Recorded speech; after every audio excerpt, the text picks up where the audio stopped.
When I woke up this morning, I was feeling pretty dangerous. About the past and about the future. What's up, everybody?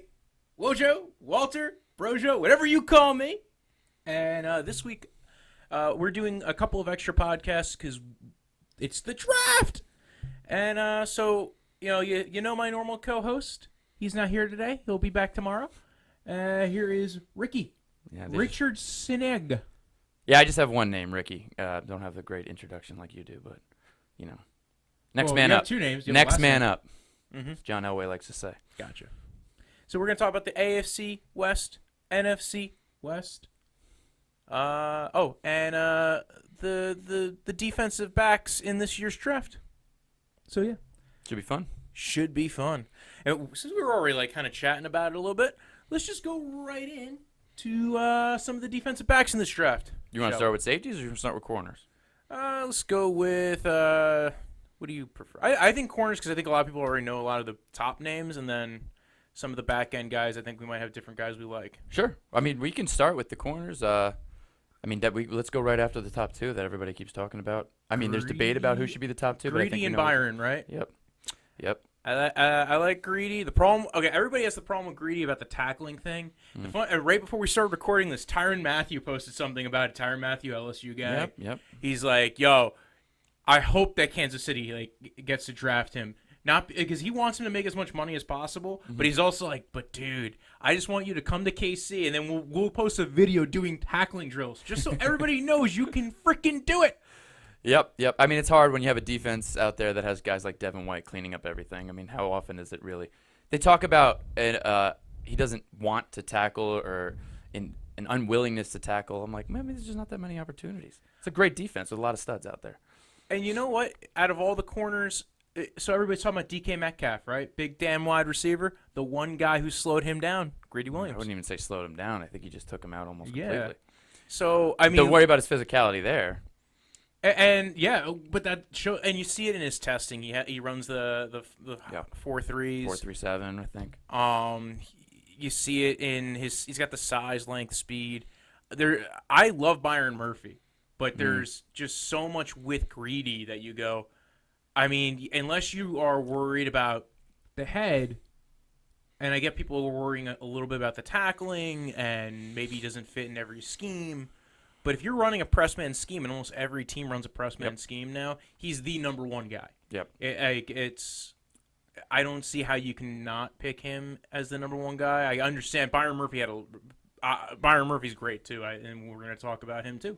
Well, I agree. I think he is the number one guy, and while tackling's important, things are weighted differently. When it comes to corners, coverage is the most important. It's not the only thing, but when he's that good, that natural as a man-to-man cover guy, and such a rare skill, even at the top level of cornerback positions, he's the best of the best when it comes to that. The ability to anticipate routes, anticipate hips, stick with a man without even, getting too handsy. He's able to just kind of mirror their movements. And a lot of people question his ball skills too, because a lot of other guys had more interceptions, but I think it comes down to him not being necessarily tested as much. Some of it's reputation, but some of it's just not a big window to throw. And I get less concerned about someone's instincts in terms of anticipating where the ball is going to be and track the ball in the air if they can make up for it with exceptional man coverage, because you're getting deflections. You're not creating a big window for them to fit the ball in. The ball literally has to be perfect. Yeah. Okay. And if they have great ball skills and their man coverage might not be as great, they can still anticipate underthrown balls and overthrown balls to make up for that. But the reverse goes for somebody that's exceptional at sticking to somebody and doing it without the worry of getting too many flags, which we could talk about with maybe someone like Byron Murphy who's a bit handsy. Yeah, I think that's a big question mark with a lot of the corners in this draft, is a few of them are a little handsy. Yeah, no, I agree. Because you get away with that a little bit more in college. Yeah, that's why I think Greedy has the ability to play off man too. But his ability to play press man and his physicality there lets me know he'll be okay when it comes to tackling. He has good size.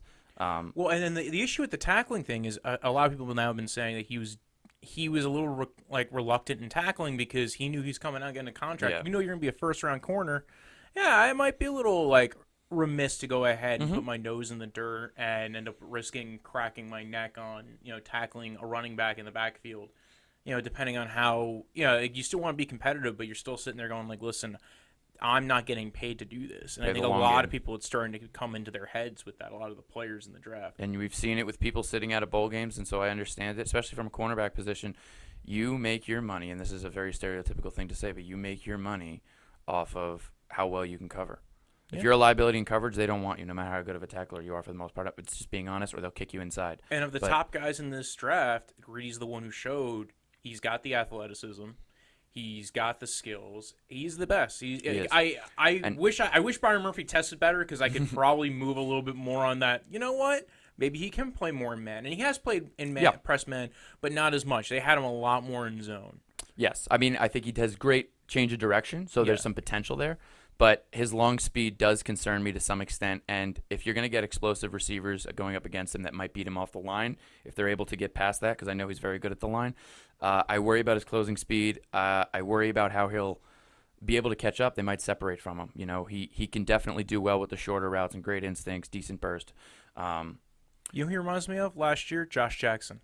Yeah, I agree. I would even go as far as to say, you know, Brandon Flowers was very similar in size and the way he played, and he had a very long and successful Josh Jackson career. was a lot bigger. But Correct. I just mean like you're right. But I think everybody was very much praising him. I think PFF loved him. And a guy who, again, works a lot better in a zone scheme than necessarily a man scheme. Right. And you didn't really get to see the man qualities in his tape. No, I agree. And I think that there's potential there. But there is some concern. I mean, especially, look, we're talking about comparing him to Greedy Jackson. But what's his name again? Greedy Williams. Greedy Williams. Sorry. You were right the first time. I'm jumping all over the place with names. We just said Josh Jackson. That's Greedy Williams. But, look, I mean, I think that's why he's the clear-cut best. And I think what also doesn't get talked enough about him is his cool, calm confidence that he has. He doesn't ever see him panic. If he gets out of position, he trusts his speed. He trusts his ability to make up for it. He trusts his instincts. Who are we talking about, Greedy Williams? We're talking about Greedy Williams, and I think he also doesn't overtrust his instincts. Mm-hmm. You see that a lot with players that are more gamblers. You know, they have great ball instincts, but every once in a while, those few times they might make a mistake, that's a touchdown. Yeah. He knows when to risk and when not. He knows the down and distance. A very intelligent player that I think doesn't get talked about enough. But that's also a testament to the LSU program. I usually tend to trust their DBs coming out. That's the other thing. There's certain schools that are being known as like defensive back universities, and I don't think there's just one at this point. No. You know, Ohio State, Love it. LSU. You can make a case for Alabama sometimes. It's hit or miss. But they usually bring out top prospects. Now, whether they last in the NFL, there's examples on both sides. So we talked about Greedy. Do you have any more you want to say about Byron Murphy? I wouldn't say. I think we covered the main things with regards to him. I mean, I think he's still clearly a top 3, top 4 corner. Mm-hmm. Could be number 2. Who do you have as number 2? See, this one's tough because I actually really like 2 guys, Justin Lane, and I do like Rock Ya-Sin. Wow. I do like Rock Ya-Sin, and let me explain why I like Rock Ya-Sin. Little bit of inexperience in terms of top-level talent. I mean, I think he went to Presbyterian College and then only had 1 year at Temple. Yeah, he transferred. So he's still, and even at Temple, you're not, you know, it's not always top tier. This is coming from somebody who went to a D3 school, so they're still top tier depending on who you're talking about, but with regards to LSU and all that. But 2-time state championship wrestler. Yeah. And people... Dan Quinn said something about that, the head coach of the Falcons. So there's a couple things that go with that. One of it is mental toughness. I mean, and work ethic. That's something you'll always see with wrestlers. 2, body control, which is very important for a corner, but also the ability to understand leverage. Mm-hmm. So when you're talking about press, it's a good thing. When you're talking about competing for the ball and body position, that's a good thing. So and you see it translate on tape fairly well. I mean, I would say that he's a little bit raw, but he's made leaps and bounds even in this past year. He's a good tackler. I mean, I just think that he's got some pretty smooth feet that make up for some of the, you know, the more you drill, the better you get. But he can get away with it with a little bit less. So I think he's pretty well rounded. You know, I like him in man coverage a little bit more than Byron Murphy because he's a little less handsy. I think he does have the ability to mirror in close quarters without necessarily grabbing. But I think that's also a bit of a projection. Yeah. Going forward. I think a lot of the people who like Rock Ya-Sin, it is a projection. Yeah. Yes. I think a lot I don't know how comfortable I'd be taking him in the first round if I was a team. I know some people have said that. They've mocked him there. I have a hard time taking him in the first round if I'm a team because there is so much projection with him. Yeah. No, I can see that. I can also see someone rolling the dice. Yes, I can. Well, especially if you're at the end and you miss out on guys you had as your top guy. You don't think Byron Murphy fits your system. I can totally understand it. He was at the Senior Bowl. He did pretty decent at the Senior Bowl this year. He made some buzz. And I think that's where people started keying in on him. But there were guys at the Senior Bowl who just never did anything. Penny Hart's a receiver, but he made a big buzz at the Senior Bowl, and then you watch his tape and you see his testing, and you go, "Oh, you're really slow, aren't you?" What's going on there? And then the other guy who was a big one was Lonnie Johnson. Yeah. I think a later round prospect. You watch anything else he did other than the Senior Bowl where he played pretty well, it's meh. So Justin Lane was an interesting one. I was shocked to see him in that top 2 to 3 range. Yeah. I've heard him, but I usually hear him behind Byron Murphy. Yeah, but I think there's been a lot of comparisons that I've seen out there to Nnamdi Asomugha, and I do like it. I like it for a couple of reasons. One of them is his man coverage ability, and a lot of that stems from he hasn't been a corner all that long, but I think his playing receiver, there's people that transition from receiver to corner, but then there's people that transition from receiver to corner with the ability to understand route running, the ability to anticipate which way someone's going by looking at their hips and eyes and all these other clues, great eye discipline. And you could, like I said before, you can make up for ball instincts with the ability to anticipate where the receiver's going to go. Because it only takes a perfect throw to beat that. And in some cases, you can't beat a perfect throw. But if you're making it... Baker Mayfield. Correct. And if you're consistent, I knew you would appreciate that quote. But if the more... difficult you make it, the less that you're going to even be tested. And that's why a lot of people questioned his ability to have ball skills. And I think a lot of it's because he was avoided. He was avoided a lot, and it's because he was always in great position. He was never out of position.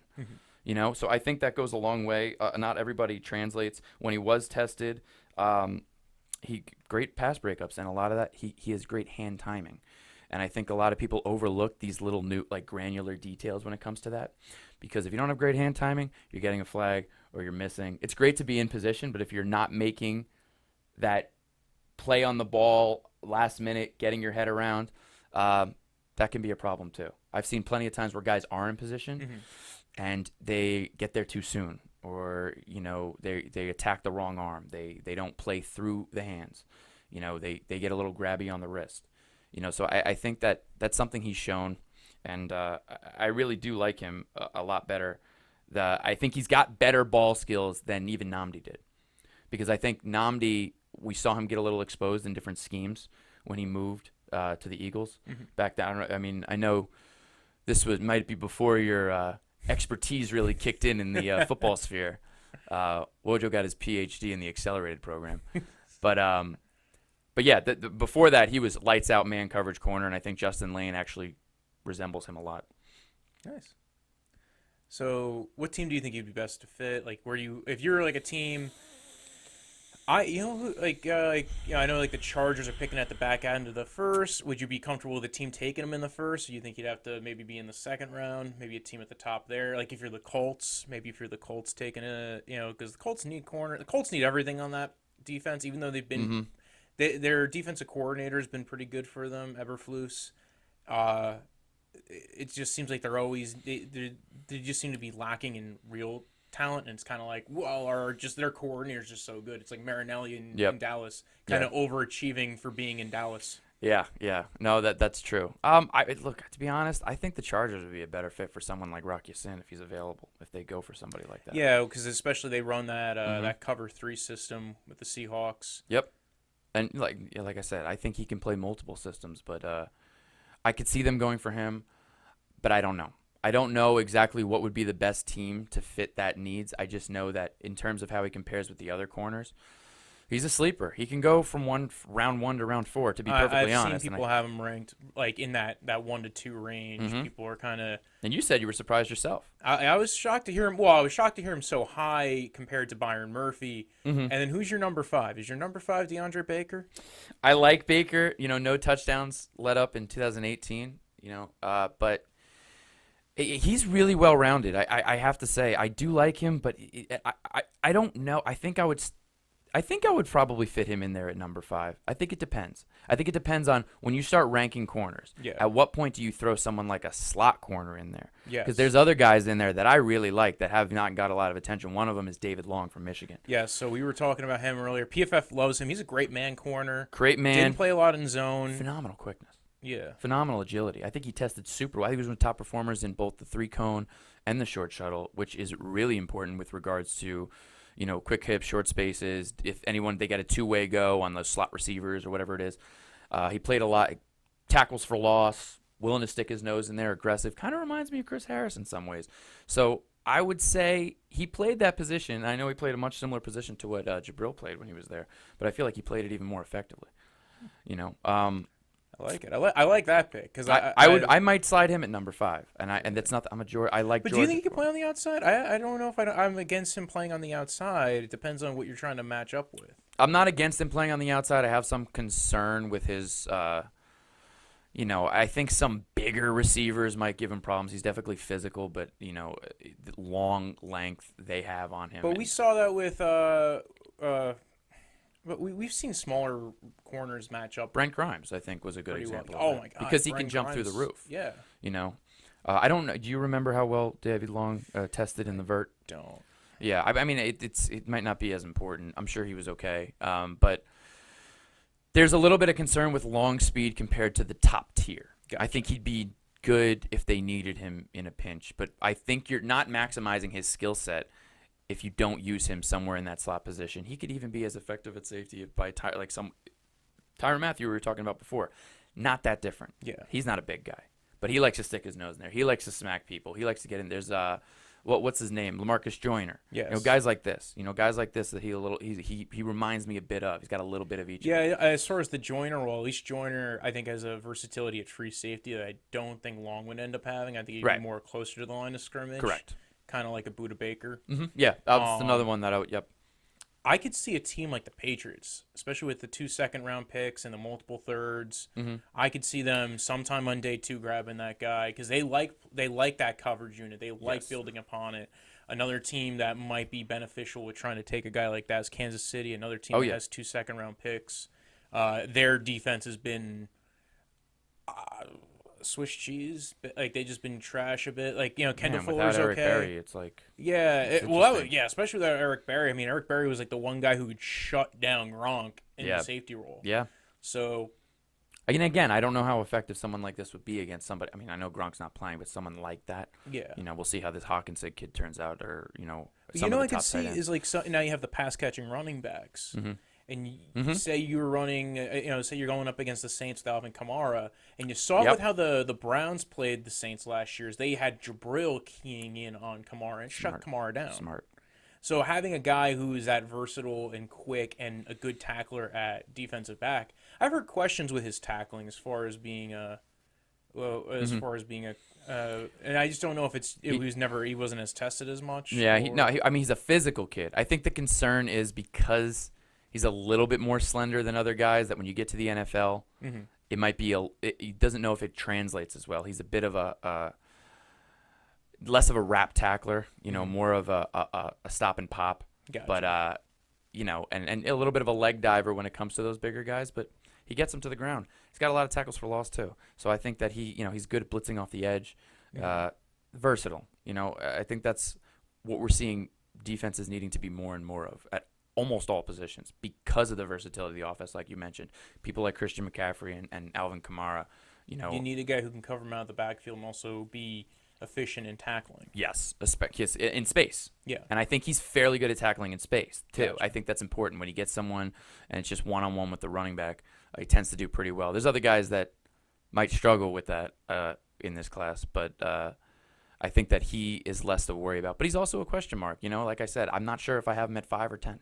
Well, it depends on your team's needs. Yeah, when you get to a certain point in the draft, and even even with somebody like Greedy, I think the corners in this class, there's no like Jalen Ramsey this year. There's nobody who you would be like, you know what, I got him. I don't got to worry about him. He's gonna play everywhere I can. Yeah, he can do everything. Yeah, there's very few of those. I think Denzel Ward was that last year. I think Denzel Ward could play in pretty much any system. But he, people had questions with him because he was small. Right. But now, I was thinking about that. That's another smaller corner who played pretty well against bigger guys. Yeah, that's a good point.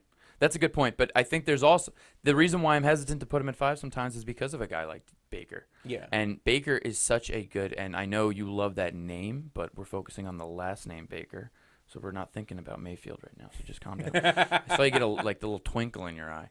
But he's great man coverage, in contention for the best man coverage.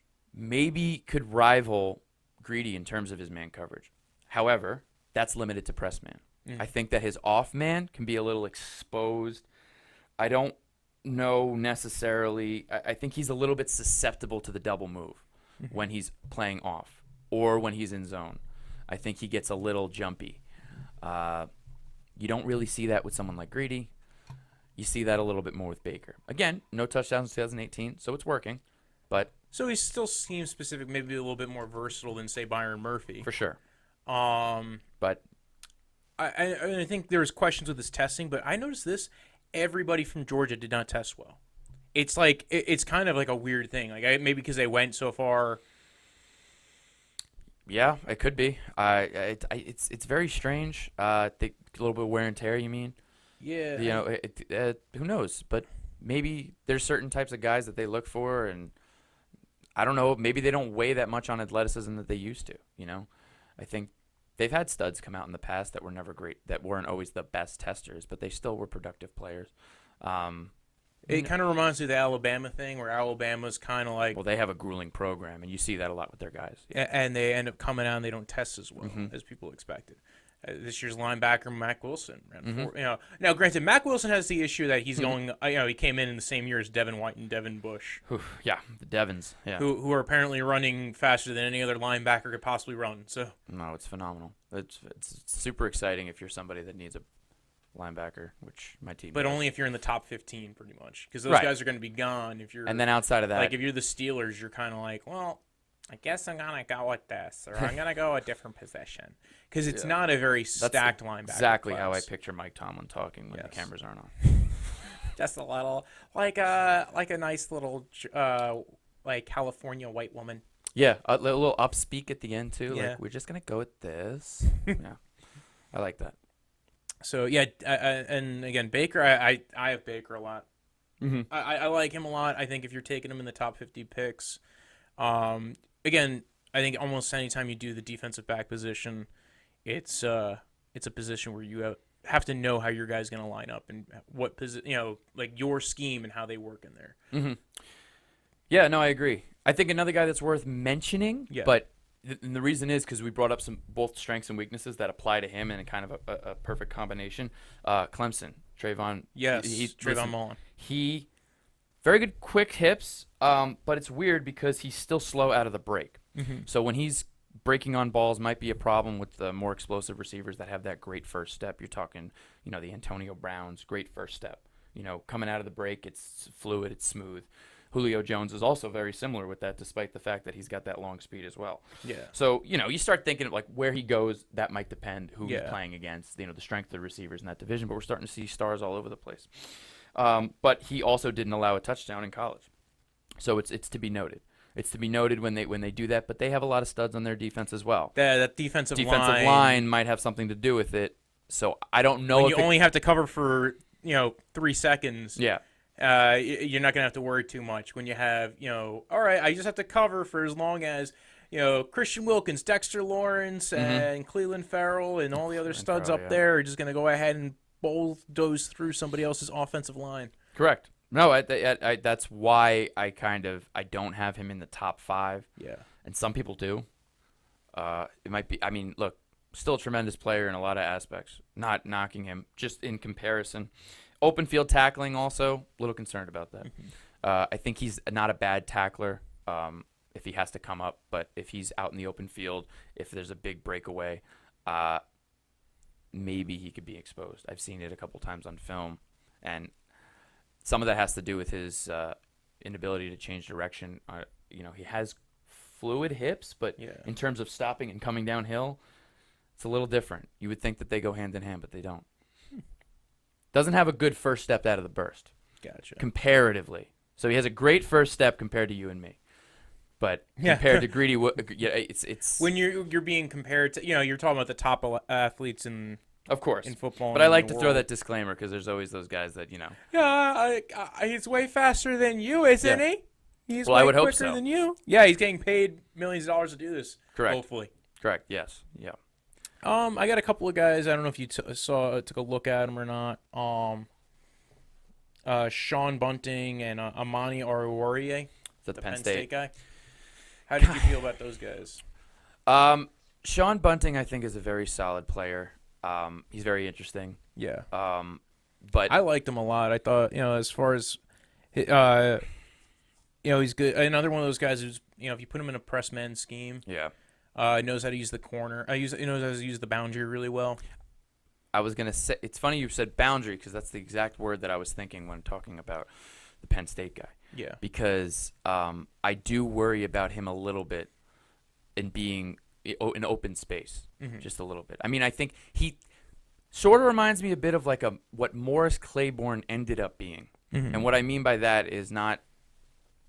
I'm trying to be careful about how I say this because I think Morris Claiborne is a good player, but I think coming out. I'm shocked he hasn't been signed anywhere yet. Yes, but here's. But that's because of the injuries. Yes, but I think that his projection to being a man corner didn't pan out as well as I think we thought. He ended up being a little bit more of solely a press man, physical corner, less down the field, being able to stay with the top elite receivers, and sticking more to kind of like the boundary. And I think that that's somebody that the Penn State guy, what's his name again? Amani Oruwariye. Yeah, I didn't want to butcher it because I'm not very good I'm at sure that. I butchered it. Yeah, I butcher yours, and I've known you for years. Oh, well. So, yeah, I mean, you know a little bit more about them than me, but I think that in comparison to some of the people we talked about, they might be just a cut under, or at least Amani is. I think there's a little bit more promise in Bunting. I always worry a little bit more with Penn State guys, just because Penn State. What happened to Apke? Yeah, exactly. Like sometimes they test well Penn too. State gets all these really good athletes, and people really like them. And I, like if you're again, I feel like especially this year's draft, like I wouldn't feel bad if I took Amani Oruwariye in the like late second, early third, because all right, this guy could pan out. I think he's an intelligent player. Yeah, could be a good safety maybe. Yeah. I like if you're a team that maybe already has their setup, like the Broncos, right? Maybe with that third. I don't think he's going to be there by the time they pick in the third.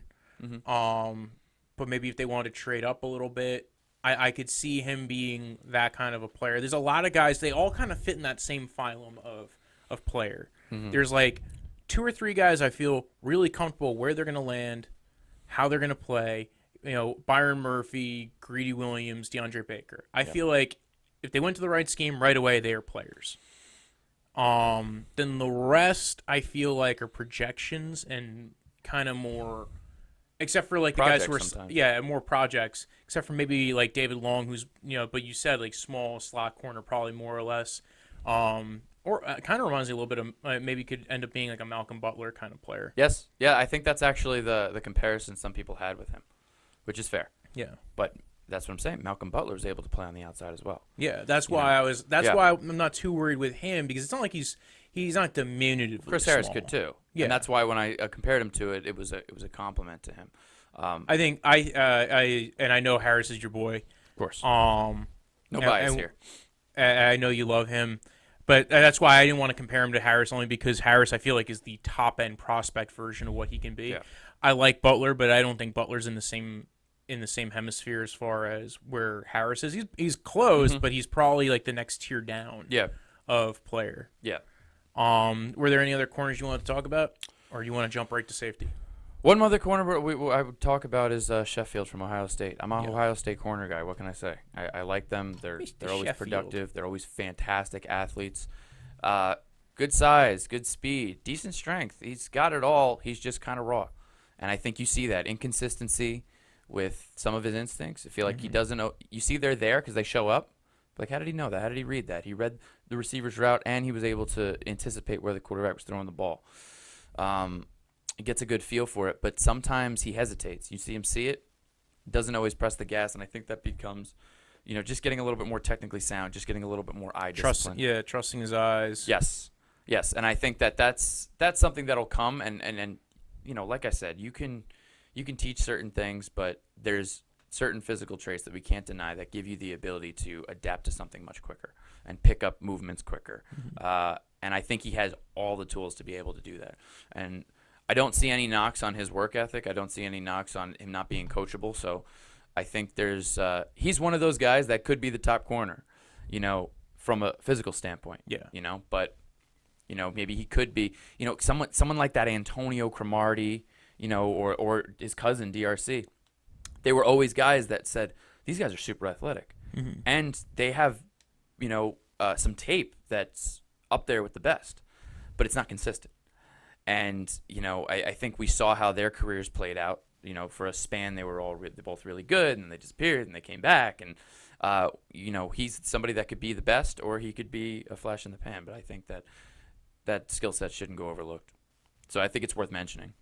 I think somebody had him ranked like number 30, I think I saw on a couple things. Number 30 overall or 30? 30 in the corners. Oh, that's really low. And I've had other people rank him in the top 10. So I think it's one of those things where they look at that, and it depends on how much you value raw athletic ability and the ability to have your body just learn something. So I think that's something worth noting. That's pretty much it. I think Lonnie Jackson is not someone that Lonnie Johnson. I think he's more of a late round prospect. I know people have been talking about him in the second and first. What about? Did you look into Julian Love or the Notre Dame guy? I did look into him a bit, but I mean, again, I left him off those 10. Yeah. I actually would probably put him in a similar class with Lonnie Johnson. Gotcha. Yeah. All right. But we can jump into safeties too. Yes. So who's your top safety, man? I think it's Juan Thornhill. I think he could play free or thumb. Oh, I like Juan Thornhill, and I was hoping he'd follow the second round for the Browns if they were, because they might need to replace. They have 3 safeties that are not going to be in that building, or at least 2 safeties that won't be in that building next year. Yeah. So I was hoping he'd follow the second, but damn, oh wow, you think really highly of him. Well, I think he doesn't have a low, like his floor is not low, his ceiling can be high. I think that he can play free or strong. That's the thing. That's the thing. I think that's why I think he's underrated is the position at safety that he plays is a lot. It's deep and free safety. The deep ball, like the free safety player is a lot more valuable than say a strong safety. You can kind of find a box safety almost anywhere. Yeah, and it also depends on their ability to be able to call, because in some defenses they are the field general. Yeah, and their ability to comprehend the playbook. I always say this, corners. Yeah. And it's not that corners can't be smart. I'm not saying there's any correlation. I'm just saying that it's a little bit less mentally taxing than, say, safety or sometimes middle linebacker. Yeah. But it's the hardest to play. I think corner might be the hardest position to play physically. Yeah. Right. You really need. That's why athleticism is so stressed, emphasized. All eyes are on the DBs on the day of the combine. Yeah. Specifically the corners. Safety, you can get away with being a little bit less athletic. If you're athletic, it's a huge plus. Yeah. But if you have that mind to be able to understand not only what you're doing, what other people are doing, what the other team's doing, and how you're going to adjust, and communicate to those corners. That's a lot of the things with the corners. A lot of what you need to do is going to be communicated to you. You just have to interpret those signals. The safety is the one making those signals and distributing them. Yeah, the captains of the defensive backs. Right, and I think that he's one of those guys. He's shown it. He hasn't shown any sort of mental lapses from what I can remember. Too many. So that's why I think he's incredibly well-rounded, decent tackler. He can come up and stop the run, physical, strong, tested well. I think he's somebody he's former rising. Corner. Actually, kind of reminds me of Demarius Randall.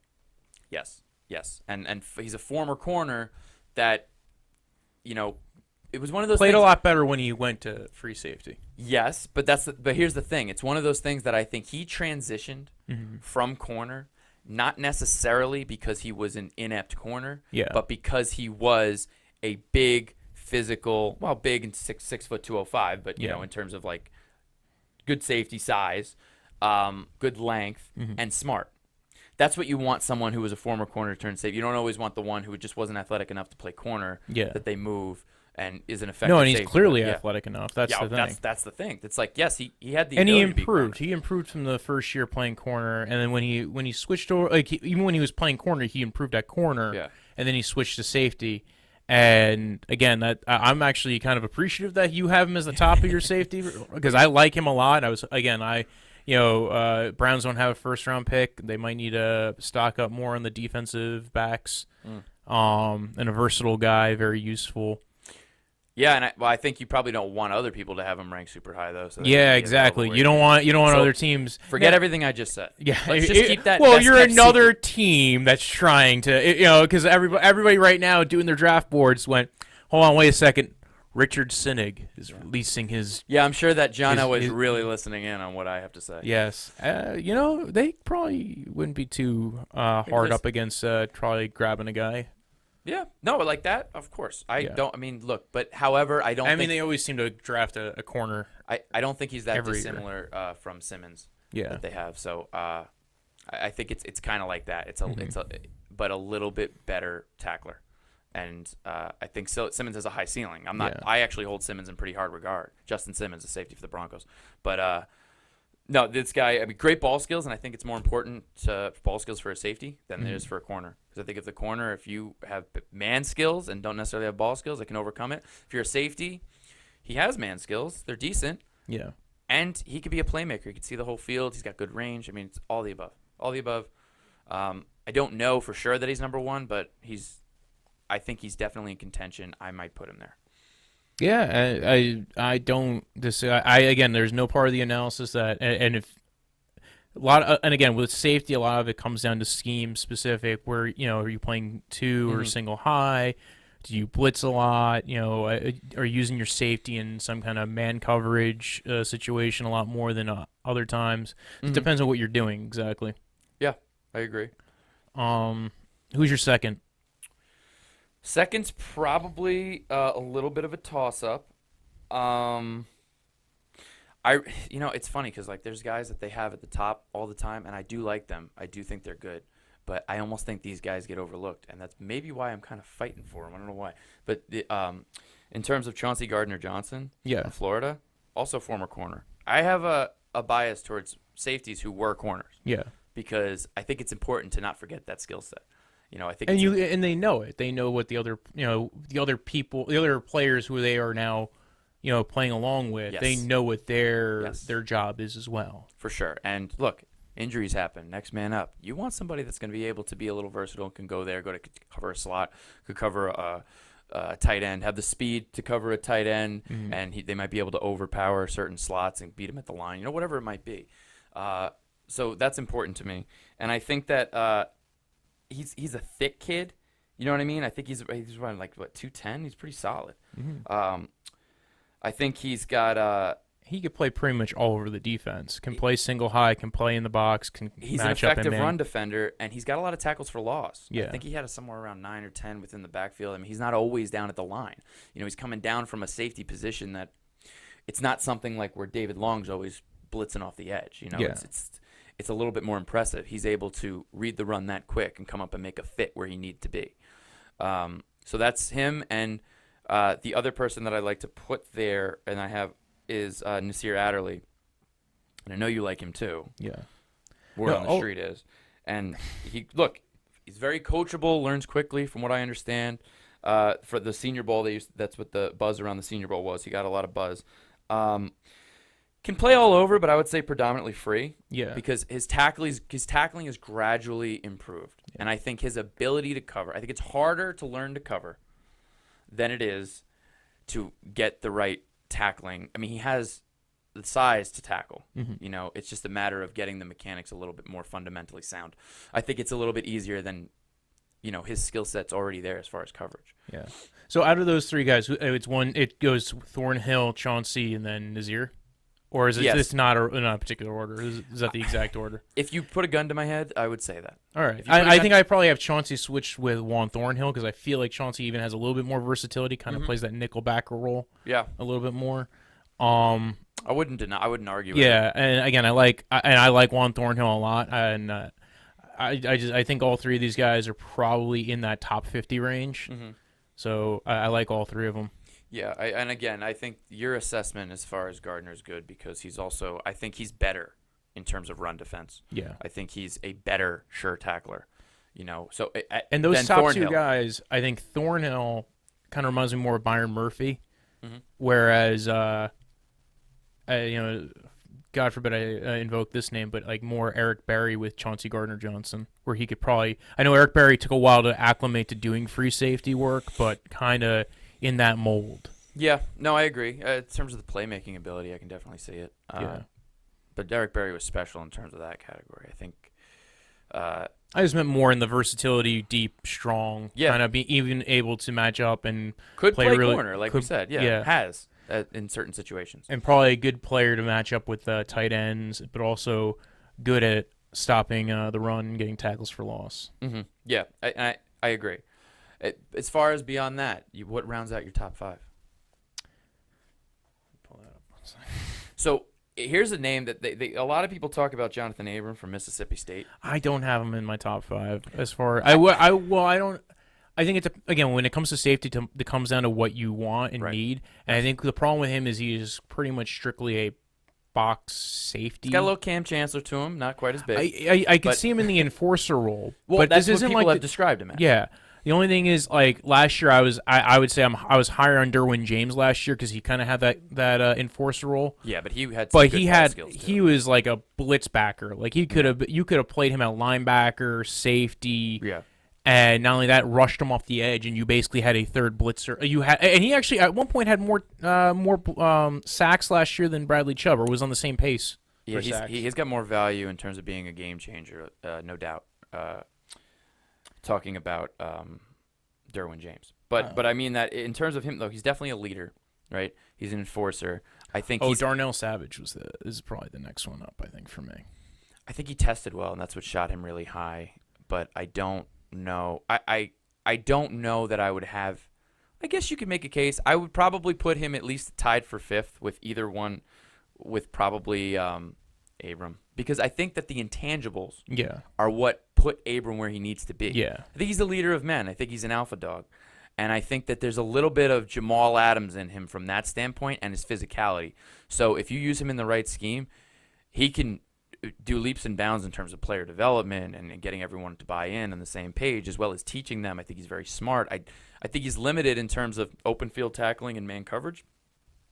But he can do it where need be in certain situations with certain players. You might not always want to match him up against the best. Yeah. But he's serviceable in that. Right, regard. Serviceable. So I think that Jamal Adams has better cover skills, but I think that there's something to be said about that. You mean Darnell Savage, or are you talking about Jamal Adams? Jamal Adams in comparison to Jonathan Abrams, the Jets player. Yes, yeah. I'm saying that he can be that kind of strong. I'm saying safety. His intangibles are similar. Yeah, and I think his physicality is similar. Mm-hmm. His attitude is similar, but I think that in terms of coverage, that's why I want to separate that.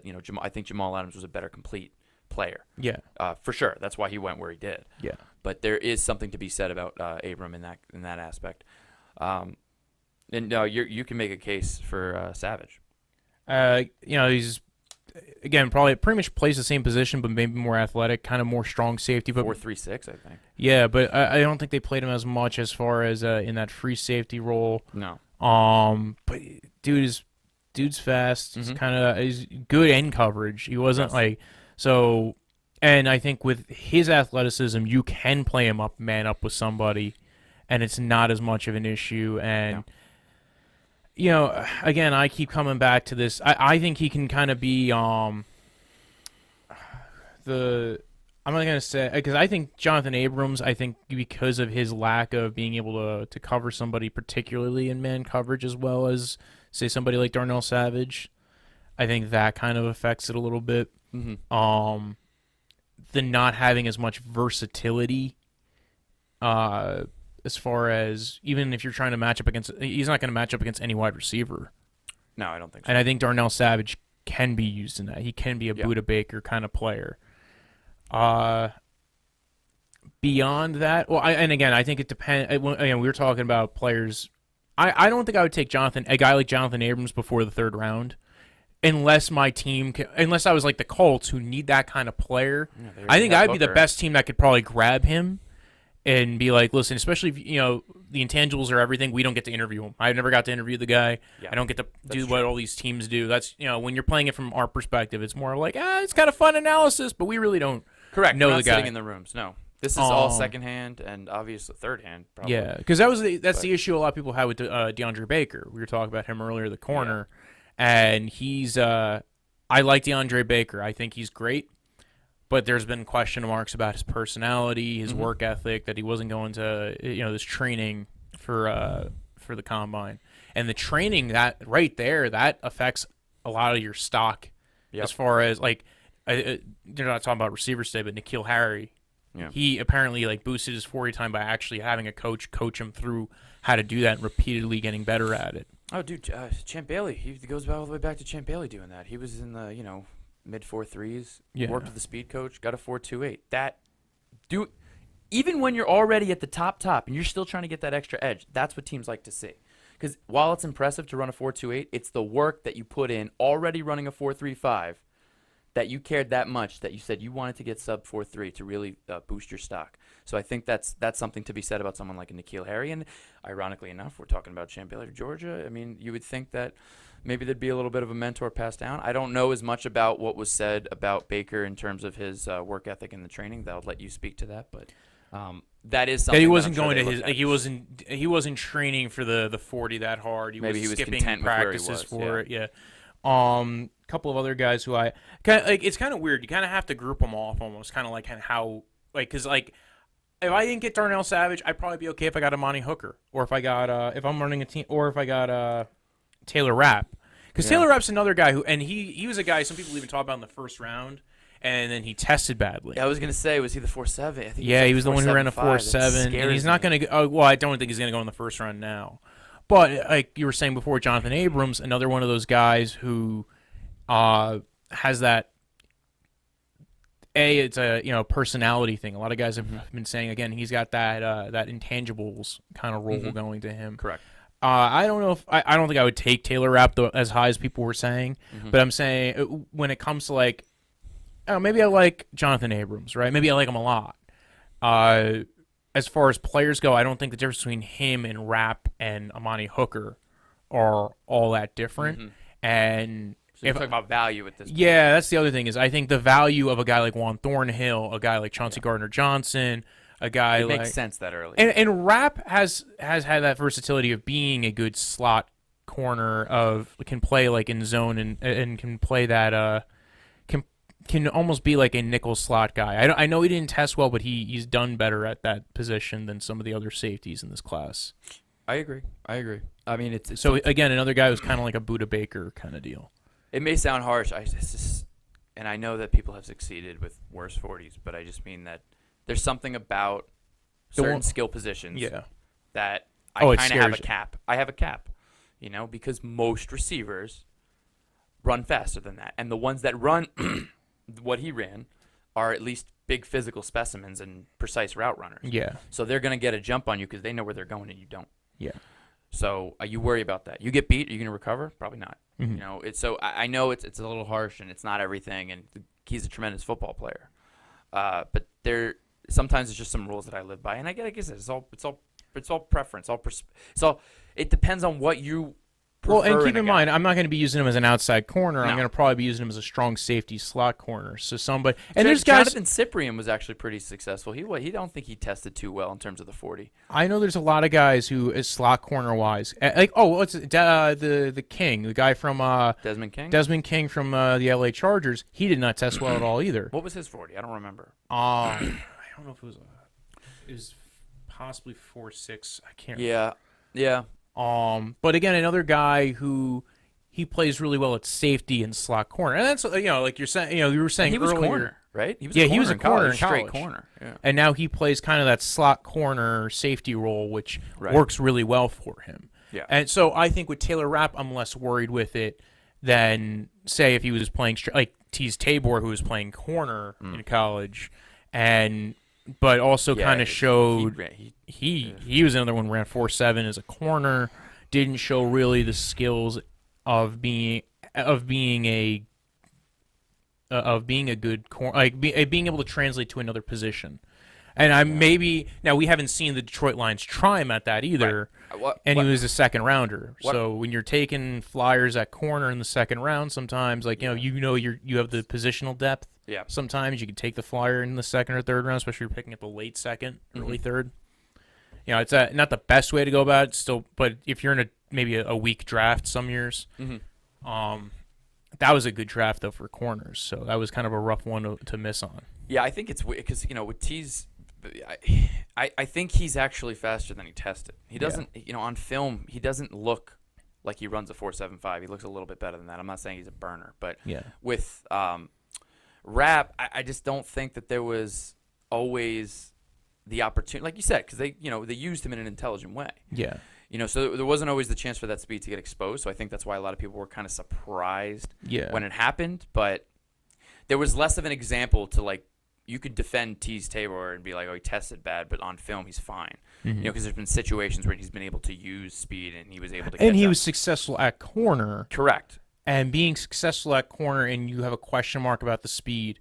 I think it's kind of a double-edged sword. Right. On the one end, I saw him be good at corner, which is a position of athleticism. So maybe it's just he didn't test well. It's a snapshot. Right. Well, Joe Hayden didn't test all that well either. I think he ran a 4.6, and everybody knows that he's one of the best and can keep up with the best. He's still doing good. I would say he's really a high 4.4, low 4.5 guy. So whatever he put on paper is not. And that's what it is. Sometimes the combine is just that. It's a snapshot. Sometimes, yep. So you have to be seeing, all right, maybe, that's why a lot of scouts say they look back at the tape and see, okay, am I still seeing these question marks? Yeah. With Rap, he's playing a position where it's not just the athleticism though. It's the mental part of it. It's the making the tackles. Yep. And again, you're not just tackling. He's not just playing against receivers. Right. He's playing up against running backs. And he can probably match up against certain running backs better than other ones. For sure. And being a good tackler and matching up in the slot sometimes or matching up with tight ends. There's only a few tight ends who are going to be faster than him. Yes. So yeah, no, I agree. And this is why so you're making a good case for him in terms of how much his value. The comparison is obviously someone like Abram. Yeah. Right? And you're a lot of people have Abram as number one, and they might have Rap a lot lower. Yeah. And how much is it really a difference between the two of them? Granted, Abram ran a little faster than him. Yeah.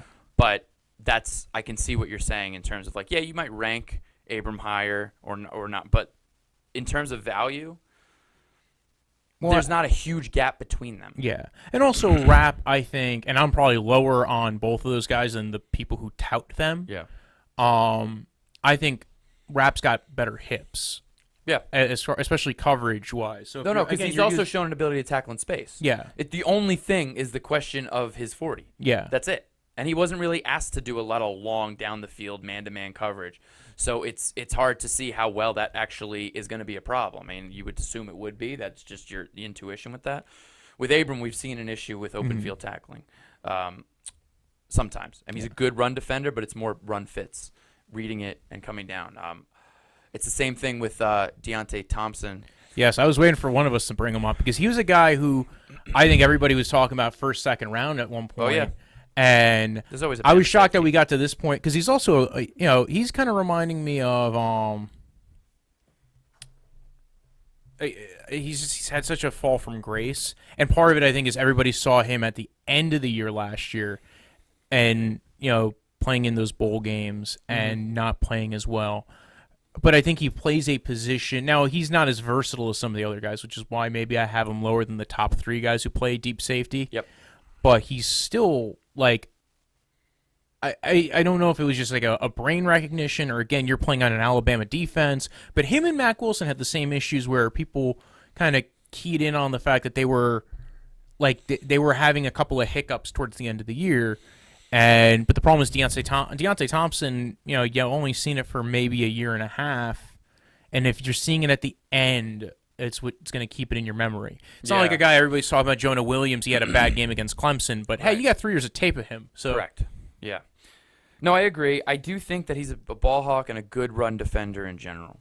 And I think that's what he's not. I'm not saying that he's phenomenal in coverage, but I think he is somebody that makes plays. Yeah. He does have interceptions. He can get turnovers. He makes plays even if he would get beat in a one-on-one matchup all the time, or he might not always be in the right zone. But I think he's also one of those guys that's a good leader. A lot of these Alabama guys are. And to be fair, the Alabama defense can be pretty complicated. I think he's done a pretty good job running it for the amount of time that he had. So I don't know that I'd have any questions about his intelligence or his football IQ or being able to understand plays. Mm-hmm. I think he does that very well. I think there's some hiccups in terms of communication, which is it's different in terms of being out of position because you didn't understand the scheme. Sometimes it's just miscommunication between you and the corner or a misread in terms of how somebody was lined up. I mean, that stuff does happen, but sometimes that's because of overstudy. You're anticipating too many things at once.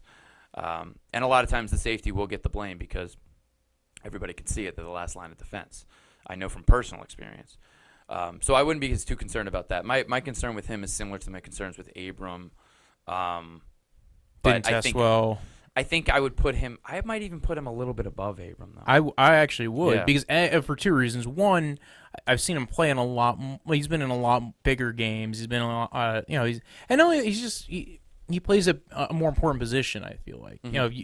The guy who you're having on the back end, right, is way more important. Like, yes, box safeties don't have as much value a lot of the time. I mean, he's coming from a good school, and you also know, as far as him coming from Alabama, those guys sometimes don't test as well. And he didn't test as well, and it seems to be there's an injury reason as to why he didn't test I heard that too.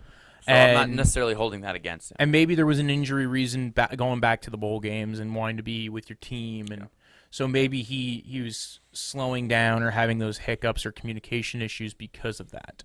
It's totally plausible. And like I said, that's why I do like him. Yeah. I'm partial to safeties in general. Yeah. So anything that I'm saying about any of these safeties, I do think they're all phenomenal players. I think it's actually a better class than people give them credit for. There's not like a top – there's no Malik Hooker, right? Right. There's no Jamal Adams right at the top. You know what I mean? Like there are guys though that can be impact starters. I think a number of them can be starters. I think a lot of it's day two guys. A lot of second round, third round. I think maybe. I think clusters. Cluster. I think the top three guys are in their cluster. Well, I would like to insert somebody else possibly that in could that shake top up. area. He might be in the top area. He might be in the top 5. He might be in the top 10. But somebody's going to fall in love with this kid, and I think it's Will Harris from Boston College. All right, I think he's a great speed. His three cone, I think was one of the best, at least for the safety position. I mean, that's important because he was playing strong safety. Yeah, and he's covering a lot of guys down in the slot and getting running backs out of the backfield and open field tackling. That matters too. Yeah. But he's shown his ability to do all that. Loves to hit.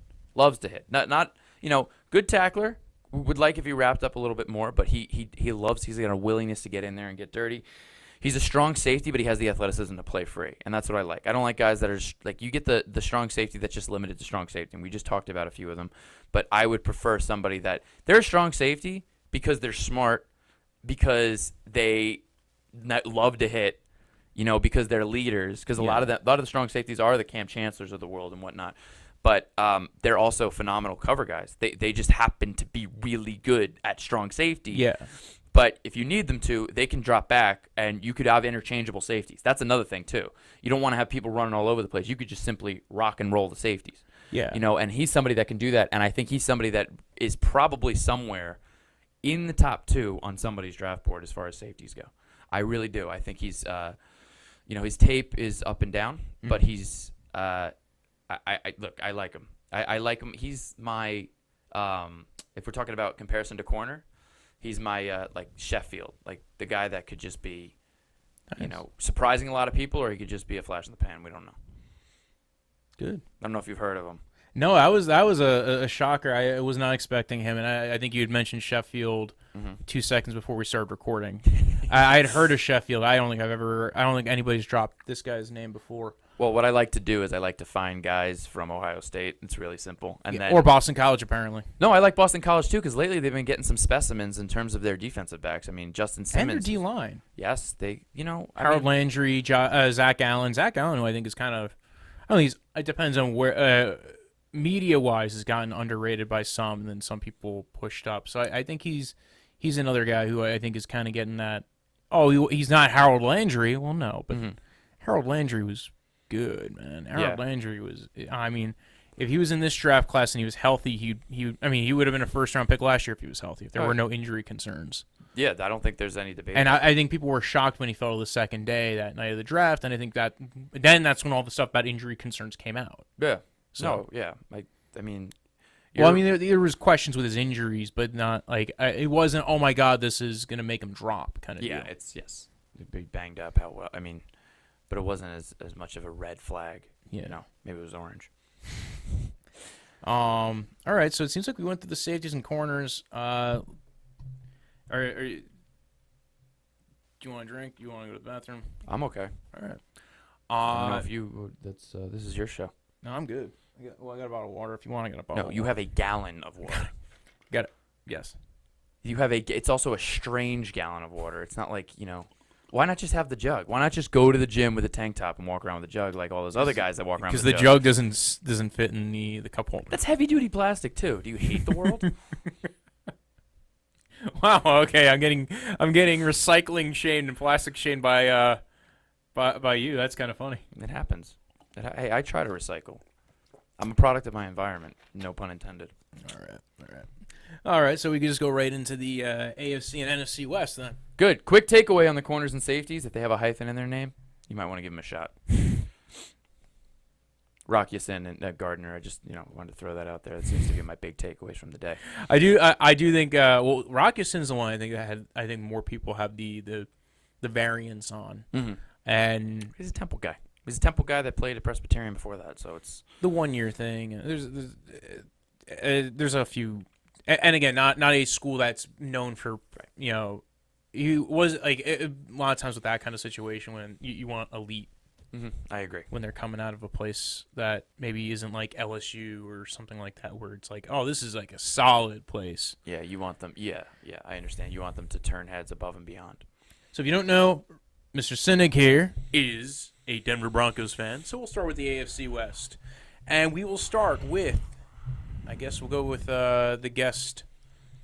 You want to end the AFC West on the Broncos, or you want to start with the Broncos? We can end it on the Broncos. All right, so we'll go top to bottom, Oakland Raiders. John Gruden.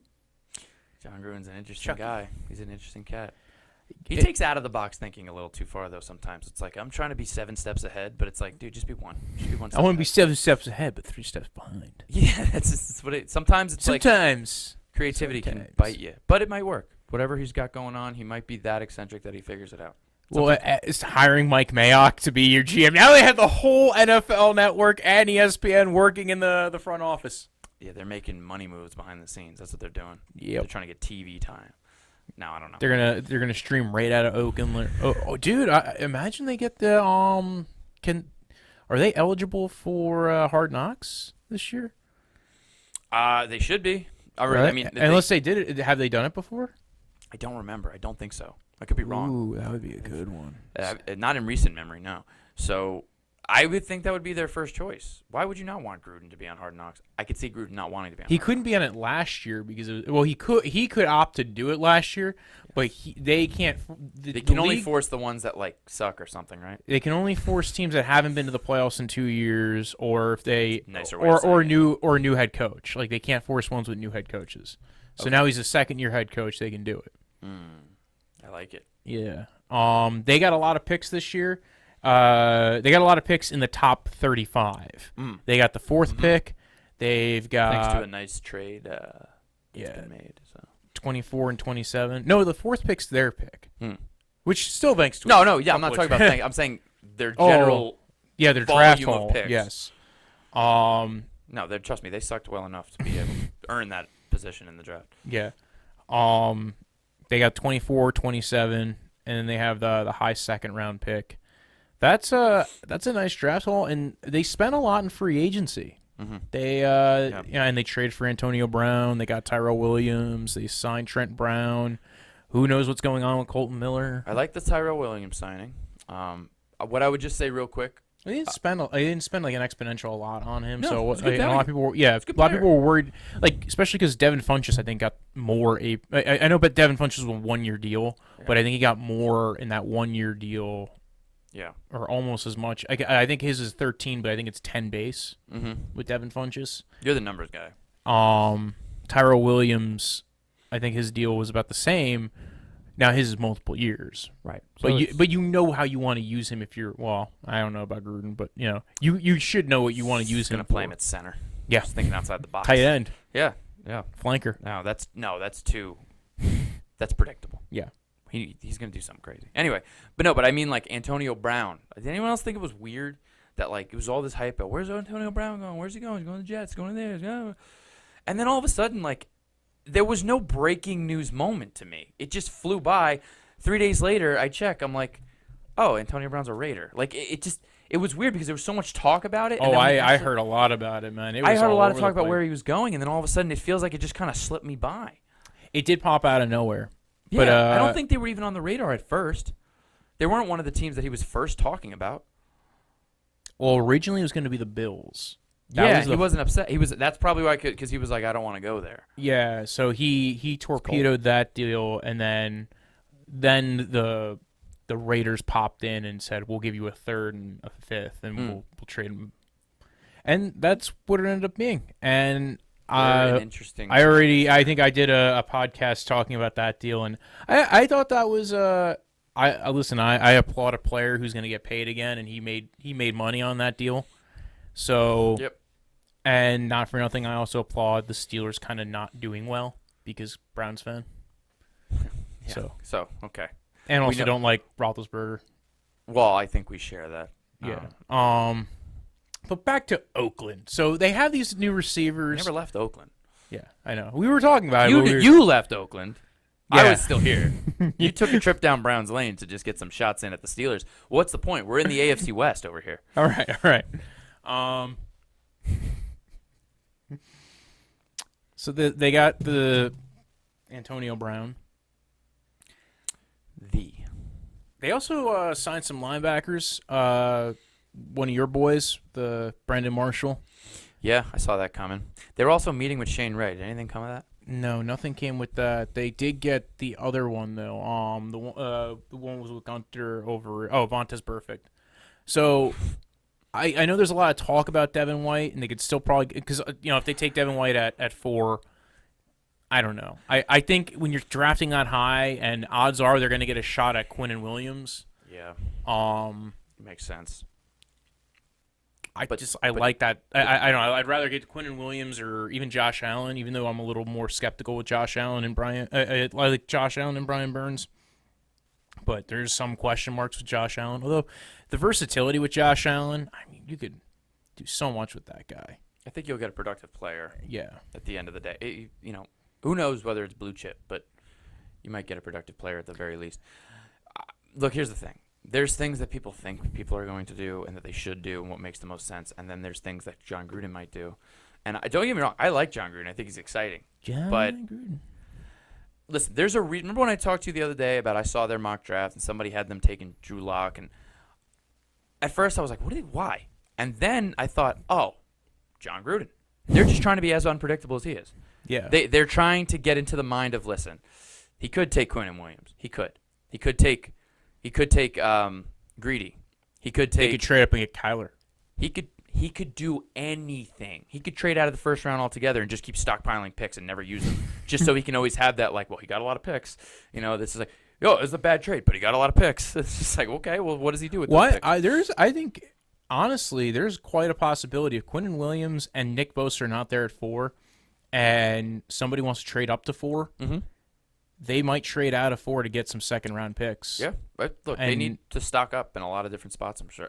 Well, they also lost their second-round pick next year. So, yeah. And if you're at 4 and you're not in love with Josh Allen, and, there's a different tier of player after Quinnen Williams and Nick Bosa.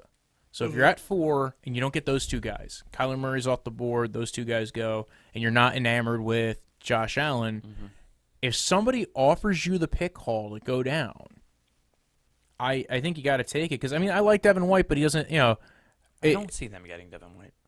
I don't know why. But also maybe that's why they'll pick him. Yeah, right. There you go. But also you could trade down and maybe get Devin Bush at some point, or maybe Devin White falls. You don't know, or you could trade back up. So I could see them trading down from 4. Mm-hmm. If Quinnen Williams is there, I don't think they trade down. Yeah, I think most people think that makes sense for them to. Yeah. I probably couldn't hear me when I said that, but most people have him getting Quinnen Williams, which I think would be the best fit, to be honest. And you get to pair him up with Maurice Hurst, who I loved last year. He fell because of a heart condition. Yep. Hasn't really been a problem, right? But he played well. No, it hasn't been a problem. That's what I mean. He played well last year. They're going to have a deep D-line room, but it's going to be, their D tackles are going to be pretty damn good. Mm-hmm. You have Hankins, who already anchors kind of against the run. I was shocked Hankins went so, I'm not shocked because it seems like run-stuffing D tackles are just kind of not rated at all anymore. They're kind of like D tackle and strong safety, like box safety, tend to be really undervalued at this point, unless you can cover as a safety really well. Yeah, I think the move is to coverage and pass rushers as opposed to run stuffers in either direction. But they're still important. I think you need, because look, you see how many times have we seen it? Somebody takes control with the run game, and there's nothing you can do. Yeah. So especially if you have a high-powered offense, it's not being on the field. So I personally like the run stuffing guy, but I would like them to have the ability to rush the passer. Yeah. We see that with the elite guys, like Aaron Donald. But I'm not saying Quinnen Williams, Aaron Donald, but I think he has. He has that opportunity to be that guy. Yes, obviously, I think he's a little bit better at one than the other, but there's a reason he's at the top of the board. Yeah. I think it's when it comes to their other 3 picks, like guys who are going to be in that area. What else they can do this season? I think those other 3 picks. I think they should just go straight defense for this whole draft. They take one of the. I think they take a corner. We're talking about? I think they'll take one of your corners. I don't think Greedy Williams will be there by the time they pick. I definitely think Deandre Baker will be. And Byron Murphy may or may not be. Corners are hard in this kind of a draft, though, because people will mock corners in the first round, and then they'll fall right to the second. There's guys who jump into the first round. I was going to say, I know we left the corner conversation, but I just saw one today that had Greedy Williams going at the end of the first, 29. Yeah. And that's silly to me, but we've seen crazier things happen. Yeah. So I don't... I think if Greedy Williams falls far enough, I think you might see KC trade up and get him. Mm-hmm. And I think that would be a good move for them. Oh, yeah. Even though they have they've been stockpiling second-round picks, and they've been getting they traded D Ford this year, and they're getting a second-round pick next year for it. They seem to be doing that. They keep on trading away top-end players and getting a second-round pick next year. Yeah, it's they keep planning for the future too much. When's the present going to come around? Well, they do need defense. Yes. So, but I think it would behoove the Oakland Raiders just to go straight defense for the first 4 picks. Yep. At the top, you're getting a guy like Quinnen Williams, and then at those later picks, get somebody like we were talking about Byron Murphy, Greedy Williams. Depends on what Paul Gunther needs them to be able to do, clearly. Mm-hmm. Also, pass rush. Even if Nick Bosa falls to get 4 somehow, get a pass rusher. Yeah. Get as much as you can. Cleveland Farrell, be a good one to get at that later end range if he's there. He might Sweat.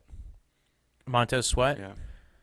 So there's two things with Montez Sweat. One is that while really athletic, very athletic, very good against the run, but his pass rush is his pass rush and pass rush moves are kind of lacking. Right. Great first step though. Yeah. So, but same with Cleveland Farrell. And Cleveland Farrell, you've seen a variety of pass rush moves, and we've seen D linemen do really well with the technique aspect of it. He kind of reminds me of Chris Long a little bit, or trying to think of another guy who kind of, especially the older guys as they get older, because there's D linemen who keep playing up until in their 30s. Oh yeah. So his 3-cone was, I know Cleveland Farrell's 3-cone was really bad, but he does have good first step quickness. He's got long fucking arms. He's a better arsenal too. Yeah, and I honestly don't know if he'll even be there in those late 20s. I think when you get to those 20s, it's going to be a lot of guesswork as far as who they might pick there. Mm-hmm. Guys who might be there, Farrell, Montez Sweat. I keep now because of the heart question mark. Yeah. He might fall, but he might fall beyond that. I don't know. I see him going in the teens, actually. I don't know why. Somebody's going to jump up. I'm not saying necessarily the teams that are picking in the teens, but Yeah. I could see someone moving up. You don't run a 40 like that, and people just ignore it. Yeah, even with the heart question mark, and people said this thing was a little. Initially, people were saying it wasn't as big of a deal, and then all of a sudden, now everybody's been saying, "Oh, we're moving him down our board, or taking him off the board completely." Yeah, well, the other guy who might get a mention is Jeffrey Simmons, either with their first round picks or their second round pick, because that's a guy who he probably won't be able to play for the first half of the year at least because he tore his ACL. Yeah. But dude's a beast. Now, but if you're already taking Quinnen Williams at the top, how many D tackles are you going to run? Yeah, you can. I mean, there's only so many slots. You need to spread it out. I think their linebackers are fine in terms of. I think they need edge presence. A guy who I like at that end of and maybe even their top of their second round pick, Chase Winovich. Less familiar with him. I am. Played along with Rashawn Gary. Same team. How have we not talked about Rashawn Gary? I've seen him. I'm a little. So with their second and third first round pick, I wouldn't mind it. I think Rashawn Gary in the top 10 scares me too much. Didn't show enough as a pass rusher. More again, like Montez Sweat, more elite athlete than actual pass rusher. Yeah. Played really well when you kicked him in, like down to a 3 technique. So it depends on the system you're running too. I get really worried with him a little bit as far as he should have done better. Yeah, well, he was a huge. It's like almost like not to the hype level of Clowney, but when he was coming out of high school, it was a national presence that people were talking about should be dominant as soon as he steps in. So naturally, you're going to underperform a little bit. Yeah, but I still think he's I wouldn't feel comfortable taking him in the top 10 or top 15. Maybe it depends on where you're at in the top 15. Mm-hmm. I like him. If I'm the Raiders though, and I have those 3 first round picks, and I'm on my second or third one, I wouldn't mind it. That's not a bad idea. What? Something about him fits with the Raiders. Yeah. I would take Cleveland Farrell over him. Yeah. And we aren't even doing D lineman right now, but evidently we are. Apparently, yeah. We are versatile. To evaluate us. Yes. Maybe they do that. Maybe we're gonna pick random people to just go ahead and scout like that commercial for fantasy football. Yeah, but I can see them drafting. You're probably right. I could also see them taking a safety, especially if, like a Jonathan Abrams. That's the thing. I keep hearing about Jonathan Abrams. I could see them using one of those 4 picks on a Jonathan Abrams. Mm-hmm. The smart move, I think, would be to get a guy like Chauncy Gardner-Johnson, who can, again, do all 3 levels, and I think they'd probably like him as a player, as a person. Right. And, again, can play nickelback, can play, and not the song, not the band. I'm sure he rips a mean guitar. Yeah. Gruden, let me tell you something, though. And I like Paul Gunther. I think he's actually a really good defensive coordinator. So if you gave him some real pieces, I think it would be an interesting show. The reason why Abram makes sense, if he's there, is Gruden does like that kind of player. Yeah. He likes that mentality. He likes the leaders, the alpha dog. I remember Jamal Adams was number 1 on his board 2 years ago, back when Myles Garrett came out. Right. Now it's all, like I said, I don't know that he but does he still want somebody that's able to, be that cover guy as well? But I can see him going right for Abrams for sure. Yeah. I think it fits with Gruden's personality too, and the Raiders' personality. I think he's just a hard-nosed dude. Yeah.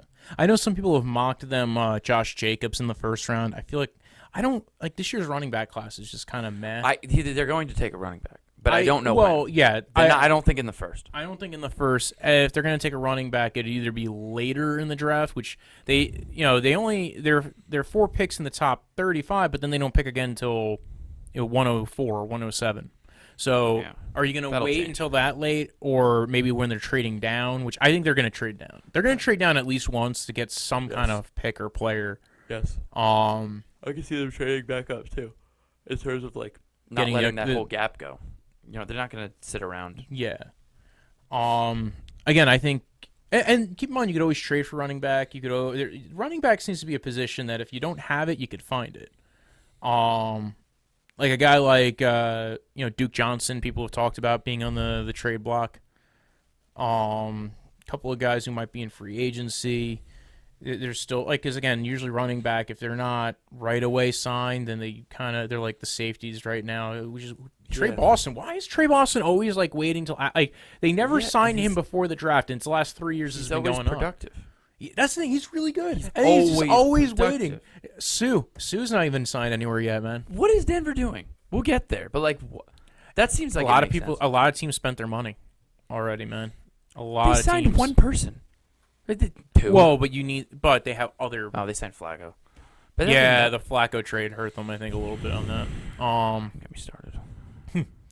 Yeah. Well, we'll get to that too. So Oakland, they'll definitely take a running back at some point.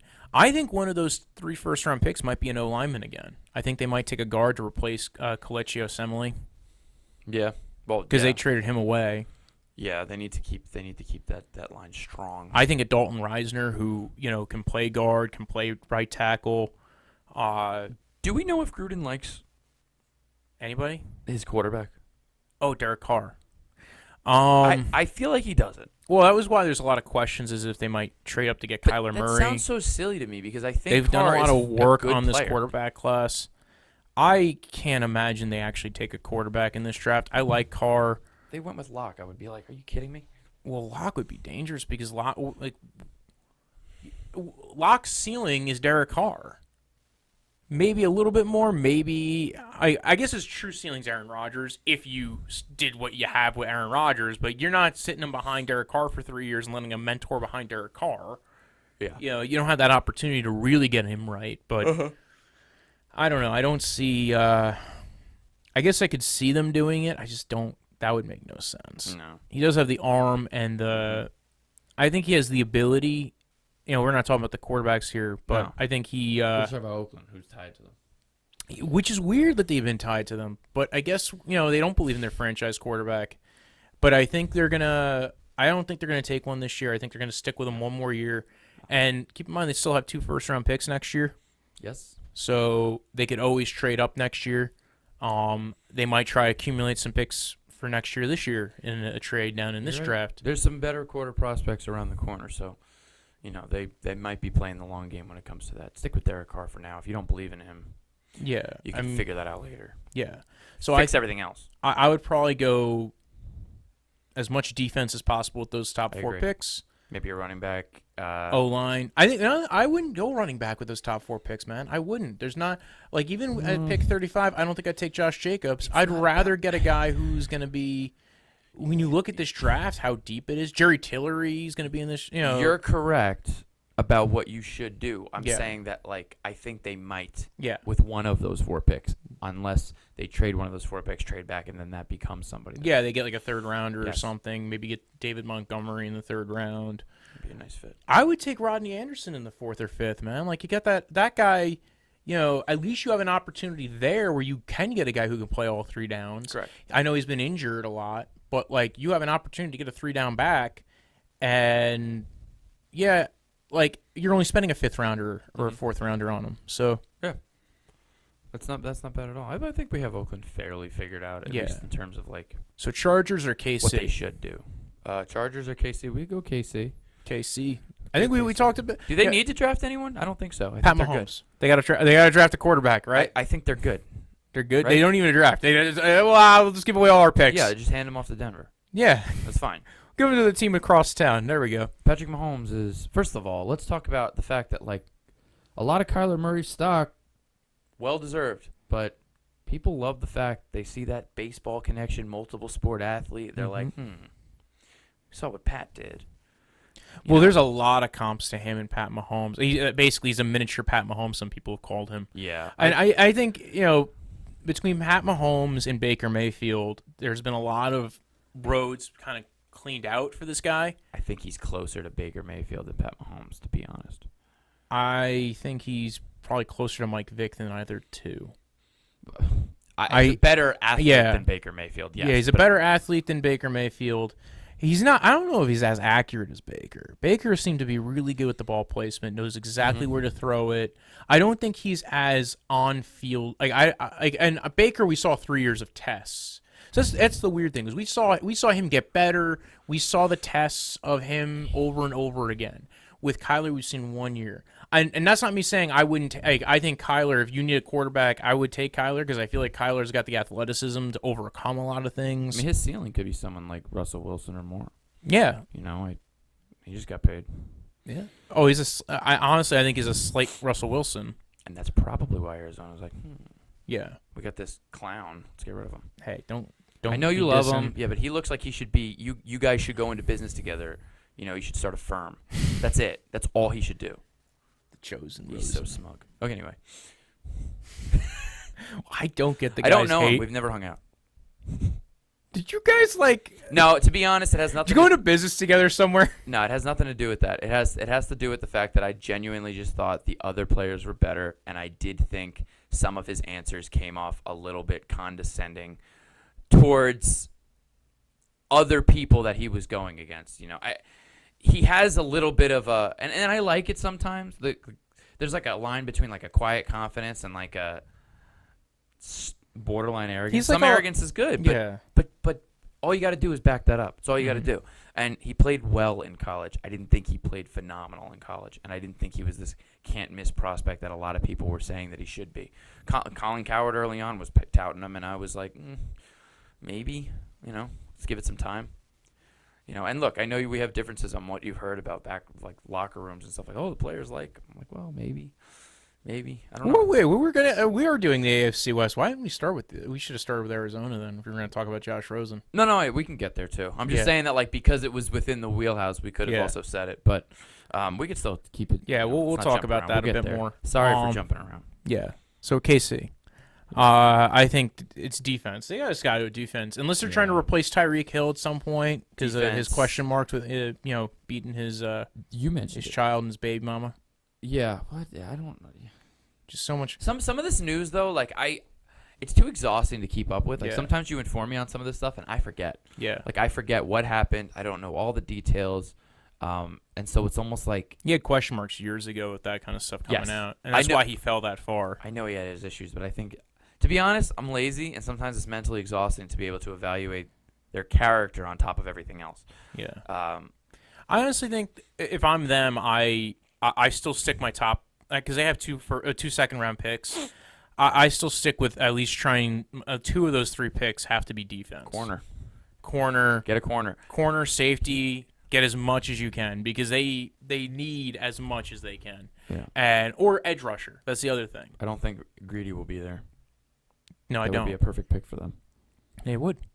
Edge rusher would be another one that I would want to get. I'm not a huge, Spagnuolo's not bad, and he's usually good at scheming up pressure. Yeah. He's really been good though when he's had man corners. When he's had good corners, he's been good. And that's the thing. So I remember even when he's had zone corners, like before before New York decided to just invest in their defense that 1 year, and it was a good defense for that 1 year. Yes. He had Eli Apple. Like rookie year or something. I don't know, second year. So they had Landon Collins, Eli Apple, DRC, Jermaine Johnson. Not Jermaine Johnson. Snacks. Jenkins. Snacks. They went bananas with their Olivier Vernon. Jonathan Casillas is the only random all the money they could, all the trade picks they could, and they got. It seems like they did pretty decent, like as far as that 1 or 2, that 1.5 year span.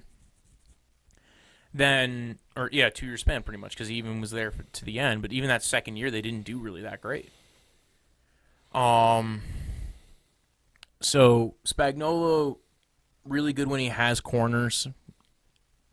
Beyond that, but remember, up until that point, he didn't have anybody at some point. But even when he had Prince Amukamara and DRC, they held them pretty. They would do really well for the first 2 or 3 quarters, and then they'd let up because their guys would just get exhausted because they didn't have any other players on that defense at the time. Yeah, you're leaving him out there. Yeah, but he's good at scheming up pressure. Really likes to do man coverage concepts, and I think they'll probably take a guy if they can't get Greedy. I think actually what they'll do is go for Chauncy Gardner-Johnson if he's there. I think that would. Yeah. Maybe Juan Thornhill, although he's very similar to Tyrann Mathieu. Although Tyrann Mathieu, they'd probably play more in the box and Juan Thornhill up high. Thornhill's also bigger, too. Yeah. So they like that and tested a little bit better. So maybe they liked his athleticism. Athletic version. Bigger, stronger version. And can match up pretty well. Yeah. Again, play corner. Correct. I don't know if Chauncy Gardner-Johnson's going to fall that far, but if he does, because I think Chauncy Gardner-Johnson's one of the guys a lot of people have been touting as a first-round pick. Yeah. Because he's hyphens. Yeah, all the hyphens in the world. I'm kidding. I don't know if I think they'd probably take a corner second round, if they can. I know they have Kendall Fuller, but Maybe they need Lane. somebody else. Do you think Lane falls to the second half of It's hard to tell. that second round? It's hard to it's tell. hard to tell with corners in general. It is hard to tell. And I think they might even take Lane in the first round. They could. Because he'll be there. Yeah. He should be there at that pick. Oh, yeah, he will, yeah. He's more in that 1 to 2 range, I think. Yes. Unless, something weird happens where it's just like a run on corners early on, like somebody takes Greedy and everybody goes, "Oh shoot, we got to get man corners." Yeah. Well, then Baker's up. Deandre Baker's up. Yeah. Well, I except for Deandre Baker, we've talked. He's had question marks with the the field. In terms of a strictly man corner, though. Yeah. If you want somebody that's man, depends on what your board is. If you have a scheme, he might be number 2. Yeah. So. Yeah, we don't have a particular team that we're picking for, except for in this moment we're talking. So maybe DeAndre Baker would go there, and they've taken risks on guys. Yeah, and they've played a lot of man when they shouldn't have this past year. Well, Sutton. They made it. I mean, Emmanuel Sanders abused them. Yeah. Abused them. So I had to get that in there, but I think that it's just all one the of those spankings things. in the world. Well, they just. And they don't really. I mean, they might take a running back. I can see them taking a running back in this draft class. I think they'll just to add to their running back room. They lost. There's no someone, Kareem right? Hunt. Yeah. Do you remember him? No, never heard of His him. name was. Yeah. Okay. They do have Damian Williams and Carlos Hyde, but I don't think those guys prevent you from drafting somebody. No. Although Damian Williams did really well in the screen game with them. Carlos Hyde is actually a really good addition for them, by the way, because he's got that similar style.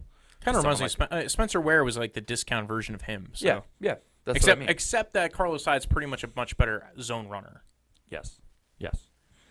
There's not much else to say about KC. We can go to one of the more fun teams to talk about. Yeah, pretty much. Because they're just going to out-throw everybody. Maybe they'll just draft another receiver and just keep... Well, I mean, if Dude, imagine DK Metcalf on that team. Oh, man. It would be DK Metcalf, Sammy Watkins. These dudes, all right, we're going to just go ahead and run all 4 of you at once. Go. Yeah.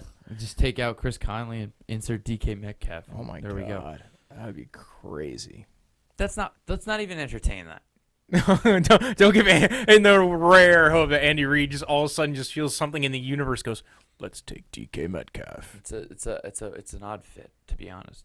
But it would be a scary fit. I just don't see it happening. Yeah. Well, because now San Diego. That's a team that can pretty much do anything. They're not San Diego though. Yeah, I'm still calling them that. It just sounds better. It does. San Diego supercharged. Like, what do you sing for LA? You don't. They just sing in LA. Yeah. Yeah, And they don't go to the games. Yeah, right. There's other stuff to do, like watch the Lakers lose. Because you're in LA. There's a beach. There's so much shit there. Yes. I mean, even when they were in San Diego, people there wasn't as many people going to the games there either. And most of the people in LA are not from LA. I feel like it's gotten to a point where the state, like, they moved there. Well, that was the other thing. So they're fans of other teams. And that was a lot of the question marks with that. That was a lot of the comments about the games. Like, a lot of their home games were road games. Yeah. It felt like people were saying. Well, especially them. Yeah. Because they were never previously in LA. Whereas the Rams were. Yeah. I think pass rusher, D tackle, like a pass rushing D tackle would be a very big one. I don't know Christian Wilkins. What pick do they have? They're 26th. They should trade up and get the Bosa brothers. Well, they're not going to get that high. All right, we're going to trade all our picks forever. You want to do that, Jets? What if they? We'll do it. Yeah, they'll trade Joey Bosa to get Nick Bosa. I could see them going O-line or D-line. Yeah, that would help. Yeah, I think they need help in both areas. pretty good at corner. They're pretty good at safety. Well, they could use another corner at this point because they just let. I mean, Casey Verrett really didn't do any. Jason Verrett didn't do anything with him. Casey Hayward's been great with them. Yeah, Casey Hayward's been phenomenal. Yeah, Resurrection over there. Which shows what the fuck was going on with that with Dom Capers and that defense, man. Playing everybody out of position. Yeah, he had a span of being very good. But I just they're a little bit of a tougher code to crack because they're also a team that's really good sometimes and really not good and inconsistent, and everybody's like they're gonna go to the Super Bowl, and then other people are like they're going 1-15. I can't put my finger on the Chargers all the time. Yeah, because they win when they lose to the Broncos, yeah. and then I don't know. They're strange to me. They lose when you think they're gonna win. They win when you think they're gonna lose. And that's Phillip Rivers, because a lot of times when they win, it's because he carried them. Yeah, they're getting more stuff around him now. Yeah, that defense is becoming a legit issue for other teams. Yes. And that's why they made it to the playoffs last year. Yeah, they don't have to rely on him. They have Melvin Gordon. I think their O-line took a step forward when they got Mike Pouncey. Mm-hmm. Is it Mike? Yeah, Mike went there. Mm-hmm. They need to. Russell Okung's actually been pretty decent at tackle. Yeah, who knew? Did nothing in Denver except get flagged all the time. Yeah, well, they need to negotiate his own contract, which apparently didn't work. Dan out Feeney took a step back at guard. Their right tackle situation's questionable at Figure best. it out with I think the they're at O-line, Sam TV. Yeah, I think you got to go O-line. There's a lot of guys who will be there at that point, right? Yeah, it's not a big I don't know. There's a lot of O-line in this draft that people like, but they're not super sold on them. They're not like hell bent one overall kind of. I think there's only one guy who's like consistently played left tackle in college that people really like, and that's Jonah Williams. Yeah. And he's not even on the top of him and Andre Dillard, and he's not even on the top of everybody's board. Yeah, I'm shocked. By the way, I have no idea what happened with the Jonah Williams disrespect, man. Like everybody's just like, Juwan Taylor, Andre Dillard. But anyway, if one of those guys falls to them, absolutely grab them. I would even maybe possibly trade up if one of those guys fell, because you're just like, we're gonna get a guaranteed starter. Mm-hmm. At although Andre Dillard, I have more question marks with, just because he doesn't have much junk in the trunk. But a guy like Chris Lindstrom, a guard, who can play tackle but really is a guard, played mostly guard. Some of those things where like you're maximizing their potential if you put them in the inside. Dalton Reisner can play all three positions, but he should be played at tackle. He's a guy who would be a good right tackle. Mm-hmm. I don't think Juwan Taylor falls that far. And there's going to be guys deeper in the draft, too, guys who will be like Dan Feeney, who are going to be like Nate Davis. Little known fact, nephew of Mr. Feeney. All right, Boy Meets World reference. Just to throw it in there, but back to, So you think they go O-line, not D-line? No, I think O-line or D-line. I think they go trench. They could go D-line, okay. Yeah, well, I think it is that's where they need to get stronger. Jerry Tillery, I think would be a great pickup for them. Notre Dame guy. Mm-hmm. I love him, man. A lot of Chandler Jones. Not Chandler Jones. Chris Jones to his game.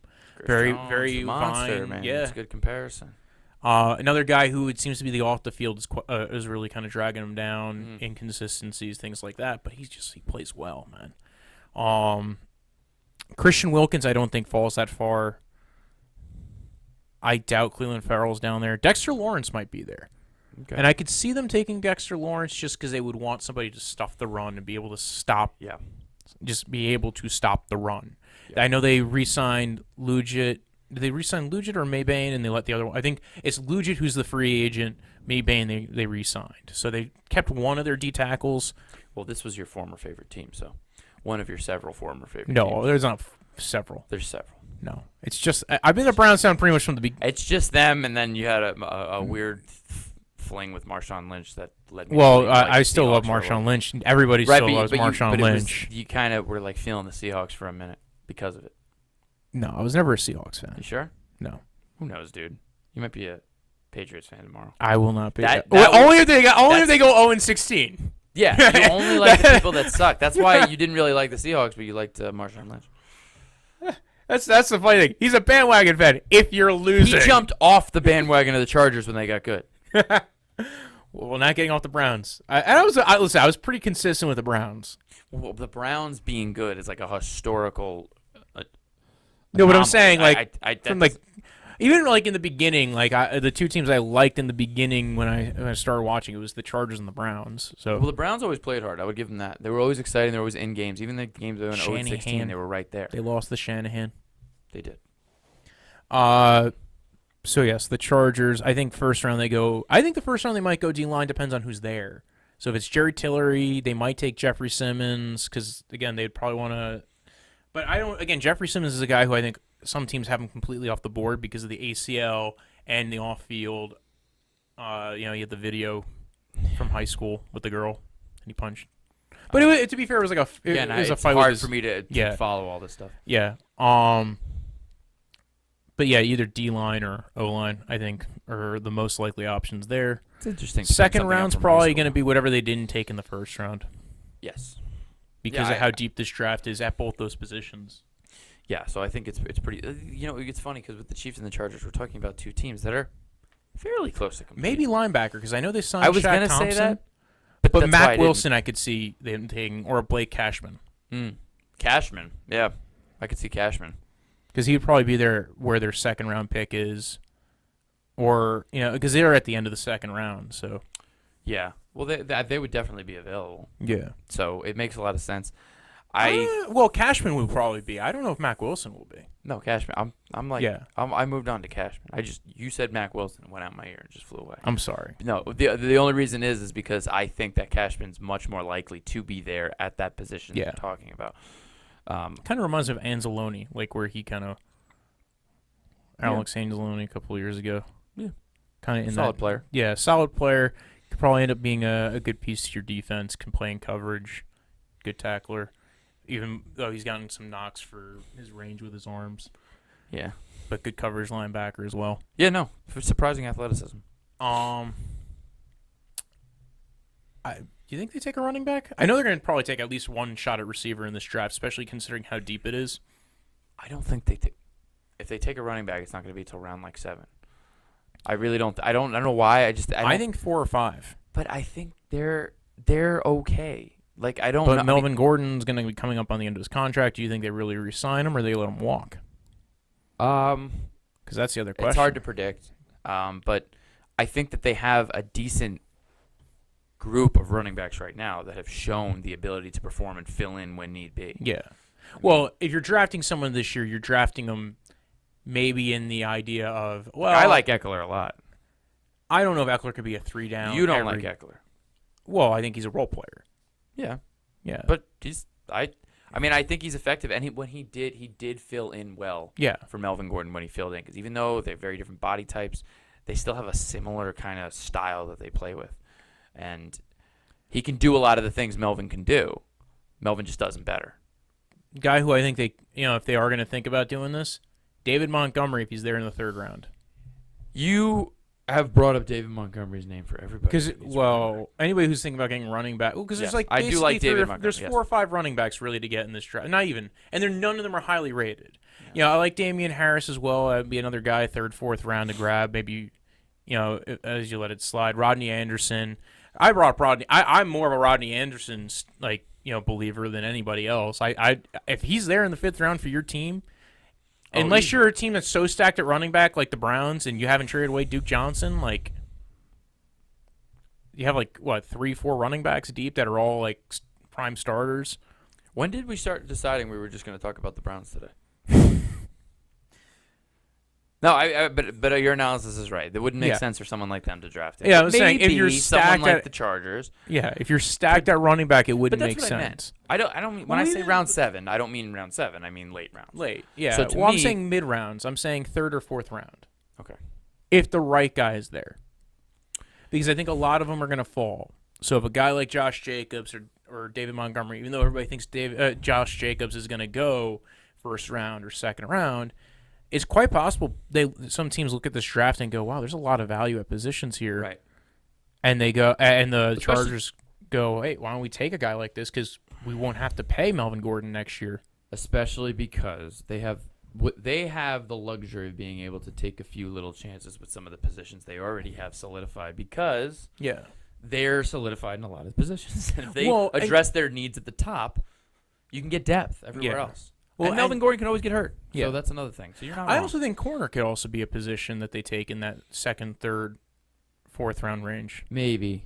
I think yes. I mean, look, obviously I think it's all on the table after they address their immediate trenches needs. Yeah. But I wouldn't be I think they're more likely to go linebacker before they go corner. Yeah. I think you're probably right though that they would draft, if they draft a running back, it's going to be after they would draft a corner. Yeah. That's what I think.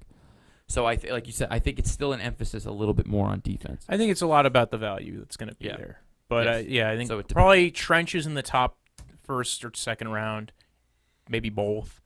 Then, if the value at linebacker's there, corner. Do you think that they do something like draft that kid with the crazy arm, Tyree Jackson, or something like that later on? I wouldn't be against it if I was them, Mm-hmm. especially They're if he's there at the right spot. I good. don't know if I would take Tyree Jackson before the third round or fourth round. No, I'm saying you talk about in like the third or fourth round, then it's like they might groom him. Especially because they're at the end of the third round. Who's Tyree the Jackson. backup now? Don't they have like Tyrod Kaiser Taylor or something? No, Tyrod Taylor. Yeah. Yeah. But I think that's why I think they might be looking at they looked at Will Grier, they looked at Drew Lock. So the other question might be we got to replace Phillip Rivers eventually. Yeah, that's so you get a guy like Will Grier, or Drew Lock, or I like Tyree Jackson because you can run kind of a Cam Newton like offense with him, and that's kind of there's not a lot of QBs who can run QB power. You know, where you're deliberately running them between the tackles and just. I also think he using has him like a lot of potential as a thrower, and that's why there are similarities. Deep ball, yes. Again, like Cam Newton. Yeah, but that's what I mean. That's Cam Newton's still he's still a serviceable quarterback. He was an MVP. He can have good seasons. Obviously, there's things he does better than others. Yeah. Other things. He might especially have that strength. speed, like 4.59. God damn it, that's insane. Yeah, that size. Is he just gonna why not just convert positions at that point? If you can't get in as a quarterback, take him and do something with him. He's got to at least land somewhere at some position somehow. I know. He will I think that would actually be an interesting fit to sit behind Phillip Rivers and learn. Yeah. Well, especially if you're getting to the third, fourth round range where it's not all those guys end up. And they have the luxury to be able to do stuff like that because they're a pretty solid team. Yeah. And now on to your team. Oh, the Denver Broncos. Well, the first question is, do they really believe in Flacco? Are they going to take a quarterback? I've seen them mocked almost everybody. Yeah. From Hawkinson for the longest to Fant to defensive lineman Ed Oliver to Kyler Murray early on before this whole Arizona thing came up. I've seen them everywhere. Greedy. I wouldn't be pissed if they got Greedy or Devin White. To be honest, kind of leaning towards Devin White lately. I heard Devin White. I don't know if Devin White makes it there. I know that too. But who would take him ahead that we're talking about, right? So you Tampa have Bay. Tampa Bay would definitely be one. Detroit, the Bills. I think the Bills. I know they don't get the remark for that, but that would be an interesting team. Mm-hmm. I know they took Tremaine Edmonds last year. But they took him later in the first round, and having two solid linebackers, one guy who's more of I'm the elite kind of like mindset mentality guy, and then having a guy like Tremaine Edmonds who's like the high-end athlete kind of guy. I think what makes it interesting is all those teams also have other areas to address, and it's just a matter of whether that wants to be it's how much do they care about taking the best player available as opposed to the most pressing need. And a lot of them still have needs at linebackers too. So this draft's gonna be I've seen interesting it with the because a lot of Giants people if they don't take Haskins. Yeah. I know. I could see that too. But Greedy would be an interesting one. If they don't take Haskins, for the Broncos. does Denver take Haskins? Yeah. Greedy would be one for the Broncos that I've always wanted. Yeah. I wouldn't be upset with almost anyone they've mocked. If they took Hawkinson, I wouldn't be mad. If they took Ed Oliver, I wouldn't be mad. I wouldn't be mad at almost anybody because we need help. Yeah. And I don't mean that we're a bad team. I just think that there's almost no area we can mess up on unless they screw up the quarter. Like if they do choose to draft a quarterback and they draft someone not named Murray or Haskins or Locke, I think I'm going to be very upset. If they go with a Daniel Jones or your boy Will Grier or Will Grier, I wouldn't mind if you're taking him in the third round range, second. I'm talking about 10 or whatever. No, that would be insane. I would never be the advocate for taking Will Grier that high. Good. I think I don't think they will. I don't think that's Yeah. on the board. I think the value of Will Greer is if you're taking a shot in like the second, third round range, and you're a team that, hey, we need to take some of these dart throws because maybe we luck out. Mm-hmm. If you have extra picks or things like that, that's where I see the value in Will Greer. But it's the same thing with Tyree Jackson. I'm not I really think there's 2 quarterbacks in this draft who I'd want to take, and one really if I need a quarterback, and the other one more as I think Dwayne Haskins I like a lot. I think you can build a system that works with him. Over Kyler 70% Murray throwing in college, both of them, I think. Yeah, so those 2 guys I really like, and then I think there's another tier down. And You were big on Locke before the season. yeah, well, that was because I think he did do really well in the season. I think it goes kind of Murray and Haskins. Locke is in his own territory, maybe with Greer, and then then everybody else is developmental. Like I know a lot of people like Daniel Jones, but I'm just not on the Daniel Jones train. I've been critical of this class in general. Yeah, from the beginning. This was before Kyler Murray was coming out. I still have questions on everybody, but I've come a little bit more around to at least those 3 where I can at least be comfortable with the we saw development potential. There's potential and development with each of those 3. And Locke reminds me a lot physically of Jay Cutler. Yeah. And I think I liked Jay Cutler, the pick. I liked Jay Cutler, the Bronco. Yeah. I liked him with Shanahan. The only downsides with Jay Cutler is he's Jay Cutler, so that personality, right? Yeah. And I don't think Locke has that. So that's encouraging. Yeah.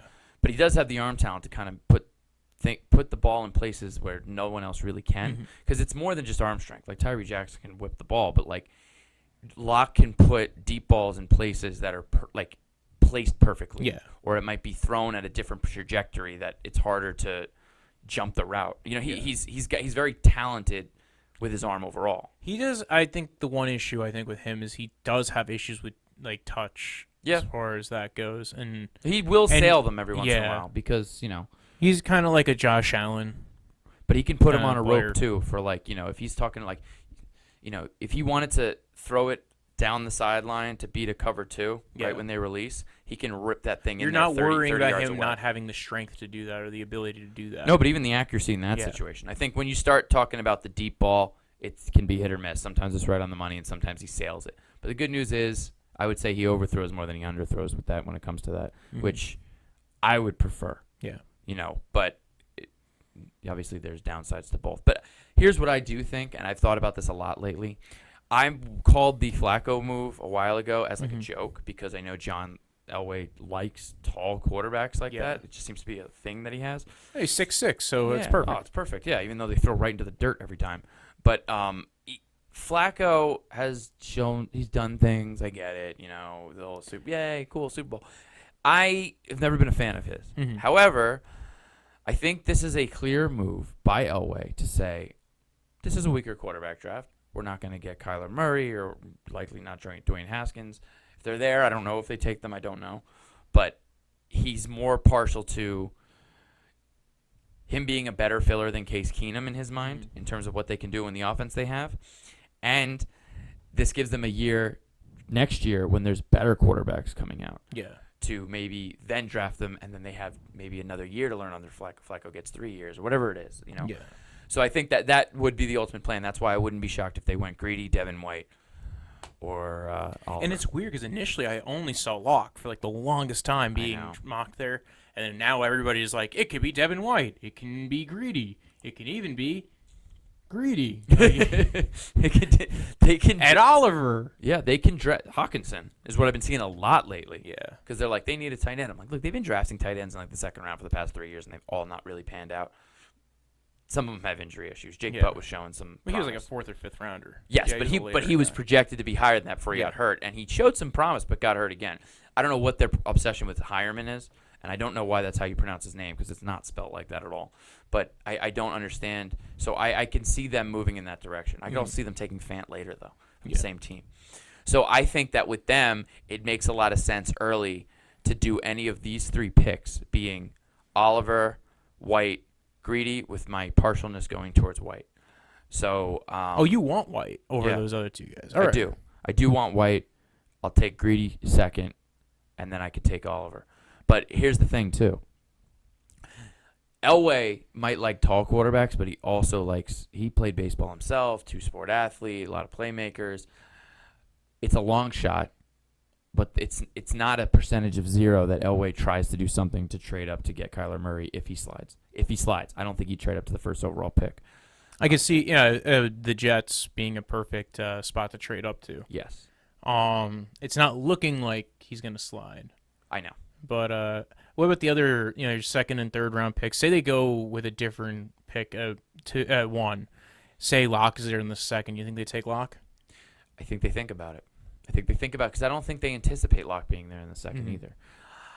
However, I know they have other needs, and there's some decent depth at corner. So if they don't take a corner in the first top 10, I can see them taking one later. I can almost guarantee that one. If they're and that one's almost kind of like, because you look at they have kind of a stopgap right now at corner. They have Harris, but they really don't have much else. Kareem Jackson is older, is my only concern. And they also been playing him at safety, from what I heard. Denver's going to play him at safety? They've been, at least right now, have been running through the idea of using him as a safety. Well, at this point in his career, I can see that making that transition because it makes a lot of sense. They might be able to use his skill set well there. Yeah. However, he's been a very effective corner for a long period of time. If he could still play that position, I would like him there. They did add a couple other players at depth, but I think if they take White, they need to take a corner in the second, maybe a Lane if he's there.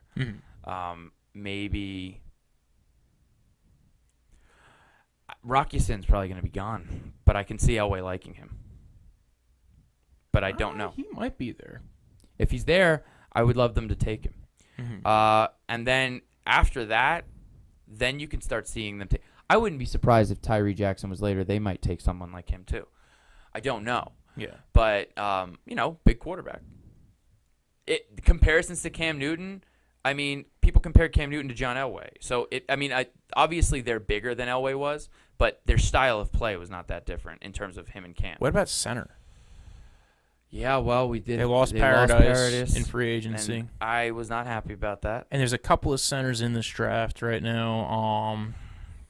Bradbury, Would McCoy. they be there in the third round? Third? I don't think they draft him in the second. You don't. When did they draft Paredes? I think he was drafted in third or fourth.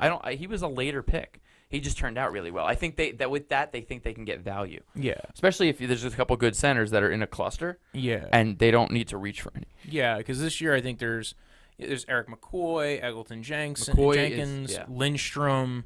Lindstrom I would be more focused on if they were maybe still kind of like the Shanahan outside zone kind of offense if they were sticking with that. And I said Eric McCoy, Eggleton Jenkins, Lindstrom, another one. But those guys are probably going to go at least second round. Maybe one of those guys drops. There's also talk about wide receiver. Yes. And I know that they like Cortland a lot, and so do I. And they like Deshaun Hamilton a lot, and so do I, that they drafted last year. And it's a deep receiver class, too. Yes. And that can go either way. That's either they want to get one up at the front or they're confident getting one later. Yeah. They have met with N'Keal Harry. I know that. And they've met with a couple others. A lot of teams have been meeting with N'Keal Harry. They're very interested. I think it's his size and he's size, the speed. That's the thing too. He's got a Brandon Marshall ishness to him in terms of his size and speed combination. With him, I feel weird because he played a lot more out of the slot than anything else, and he's just ASU guy. I'm not quite sure he's as refined route running and as refined. He kind of did a lot more of the jump ball kind of thing. And in college, it's easy to be the outpower receiver, to be able to just kind of box guys out. It's hard to do that consistently in the NFL. The NFL.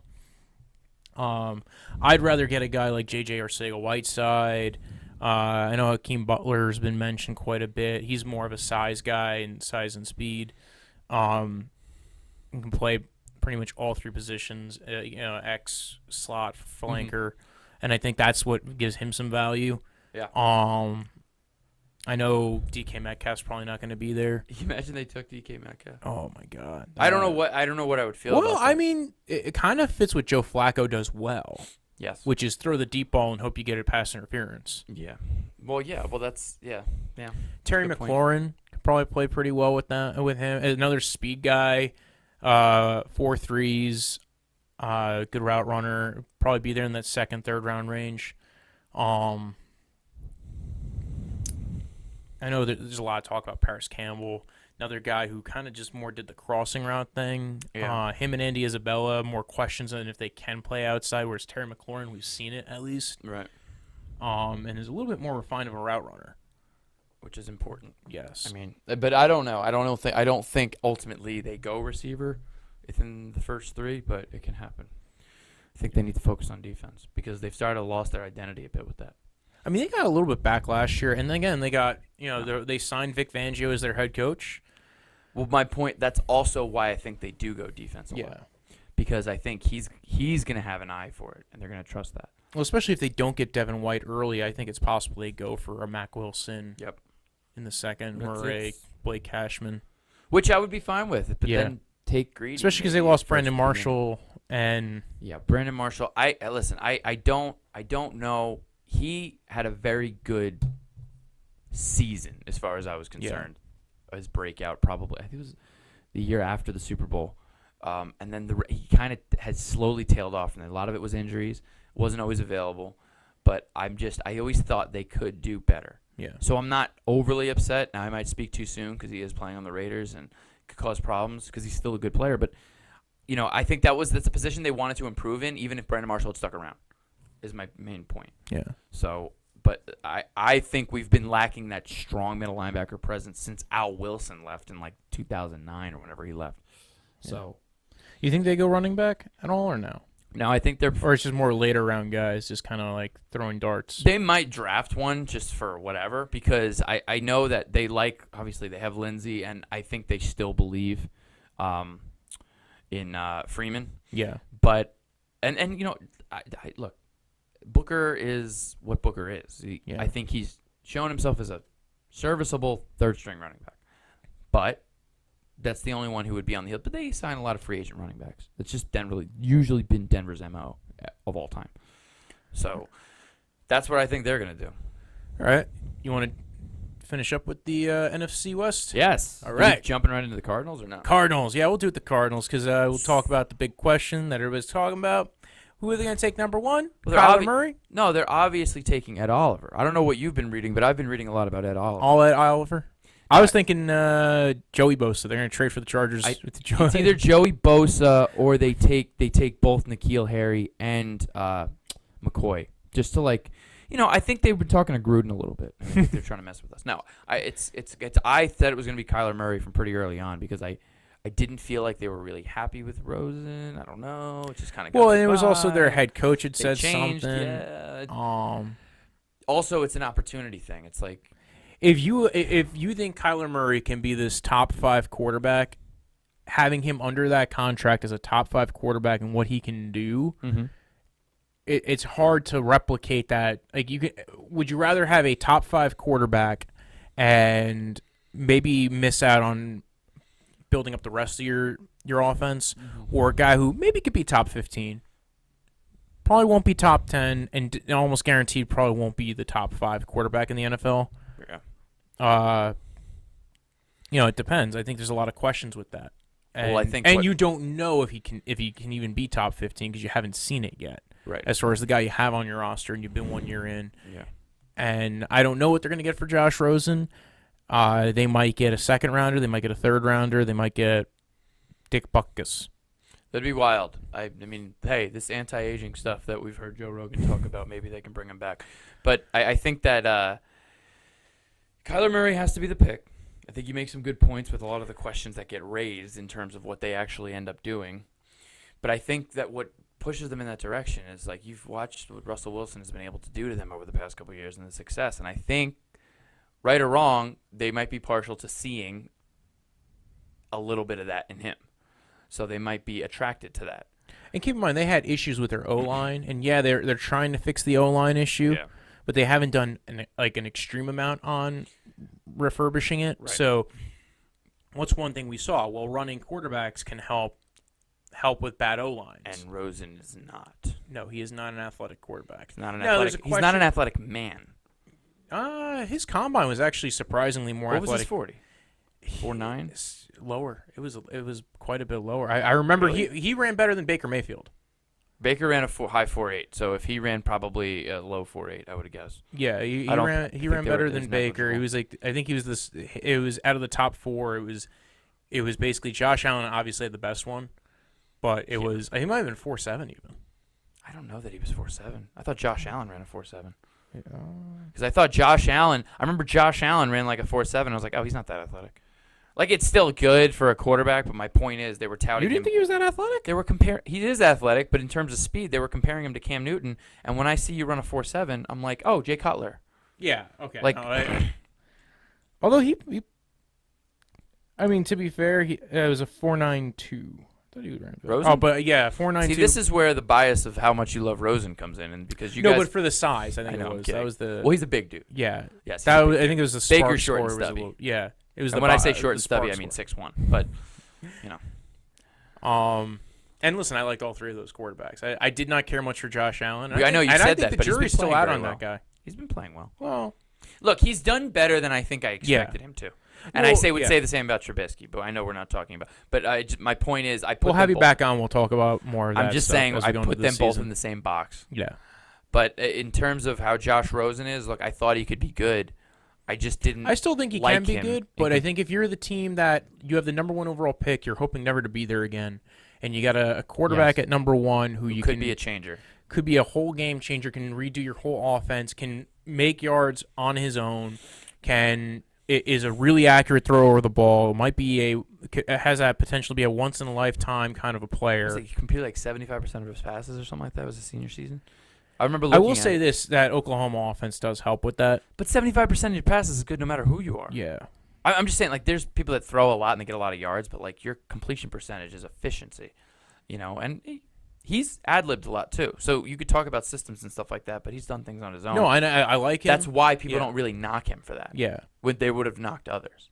And I think Yeah. simply he like stayed in Baker the has pocket a lot of the time. Now the one issue is he had such a good offensive line that it was very rarely did he ever the one pass rusher he ever really dealt with was like Charles Omenihu. Right. He's probably going to be a 2nd or 3rd round pick in this draft. Right. But other than that, like he really didn't have to deal with pressure that much until he got to the bowl games. But then you saw him play against Alabama, and he played pretty well against Alabama. So did Johnny Football. Yeah. Not to throw a wrench, just to try to keep everybody humble. Yeah. Well, no, but I'm saying he had some adversity in the beginning and then played well against them. Yes. Yeah. Come back. And then that's what you want to see. You want to see what happens. You want to Yeah, see what happens. you when want they to see get him punched in the overcome mouth. adversity. So, I was a little push. I can actually say now I've come around to the idea of them taking Murray. Mm-hmm. But I don't. When you have that opportunity, imagine you, in theory, say you think you believe in Josh Rosen, right? You at least think he can be a top 15 quarterback. Imagine having a defense with Nick Bosa, Chandler Jones, Patrick Peterson, all the stuff that you can put on that offense. It sounds good, but the value of quarterback is so high, and the difference between Andy Dalton and Russell Wilson is huge. Yes. So, and I'm not suggesting Josh Rosen's Andy Dalton, but But even it could the be that difference. It could be that big of a difference. Right, and everybody knows that quarterbacks are weighted more in terms of their importance, and they already have a solid defense. So you're just how much more is it negligible? Or Quinn adding Williams. a Bosa, Yeah. I I don't know. No, it's not. It's never going to be negligible. negligible in comparison to the value you can add if you get a real franchise quarterback. No, and that I agree with. Holds people back. We'll even look at Lamar Jackson last year. Right. And I definitely think Kyler Murray's better than Lamar Jackson. Yeah, well, I think he's a better thrower, more refined. I don't think there's really an issue there. Yeah. So if you saw what he did last year and that's how much it changed, all right, well, you got a guy who's better than that. That's his floor is Lamar Jackson. And maybe even maybe that's even below his floor. Yeah, right I now. think so too. So I've really come around to him more so. Yeah. There's still questions, but I'm still hesitant in some areas, but guy who can win games on his own. I think that's the value of him. yes. So I think we agree on that. I think it's the 2nd round and the 3rd round picks and they don't have a lot of picks in this draft. No. But they do have their top. They do have their first 3 round picks. I think they go offensive line or a receiver early on, just because I think they have to at this point. Receiver, yeah, it's about time to start thinking about what do you do? What do you Like, do? I know- What's Larry doing? What, you know I what know mean? Christian Kirk, but also Captain you can. Kirk. I can also I can look at it from the other side and say, but you have David Johnson. Imagine if you could protect Kyler Murray and you have David Johnson and you're able to and you still have Larry Fitzgerald for one more year. Mm-hmm. There is some value to that. So if you at least get another guard or a center, either with the second or third round pick. I would say, because if you're going to draft Your quarterback first. Yeah. Protect him. Yeah. So definitely draft. if the value makes sense, draft. Like a second round, maybe get Eric McCoy. Yeah. Especially because there's going to be receivers there McCoy's in the there, third round. You shouldn't even hesitate, to be honest. Yeah. Chris Lindstrom. I know they have Justin Pugh, but they'll probably play him at guard, and they got the guy from the Steelers, the right tackle. Yeah. Yeah, I know his name, but it's gone. It's escaping me.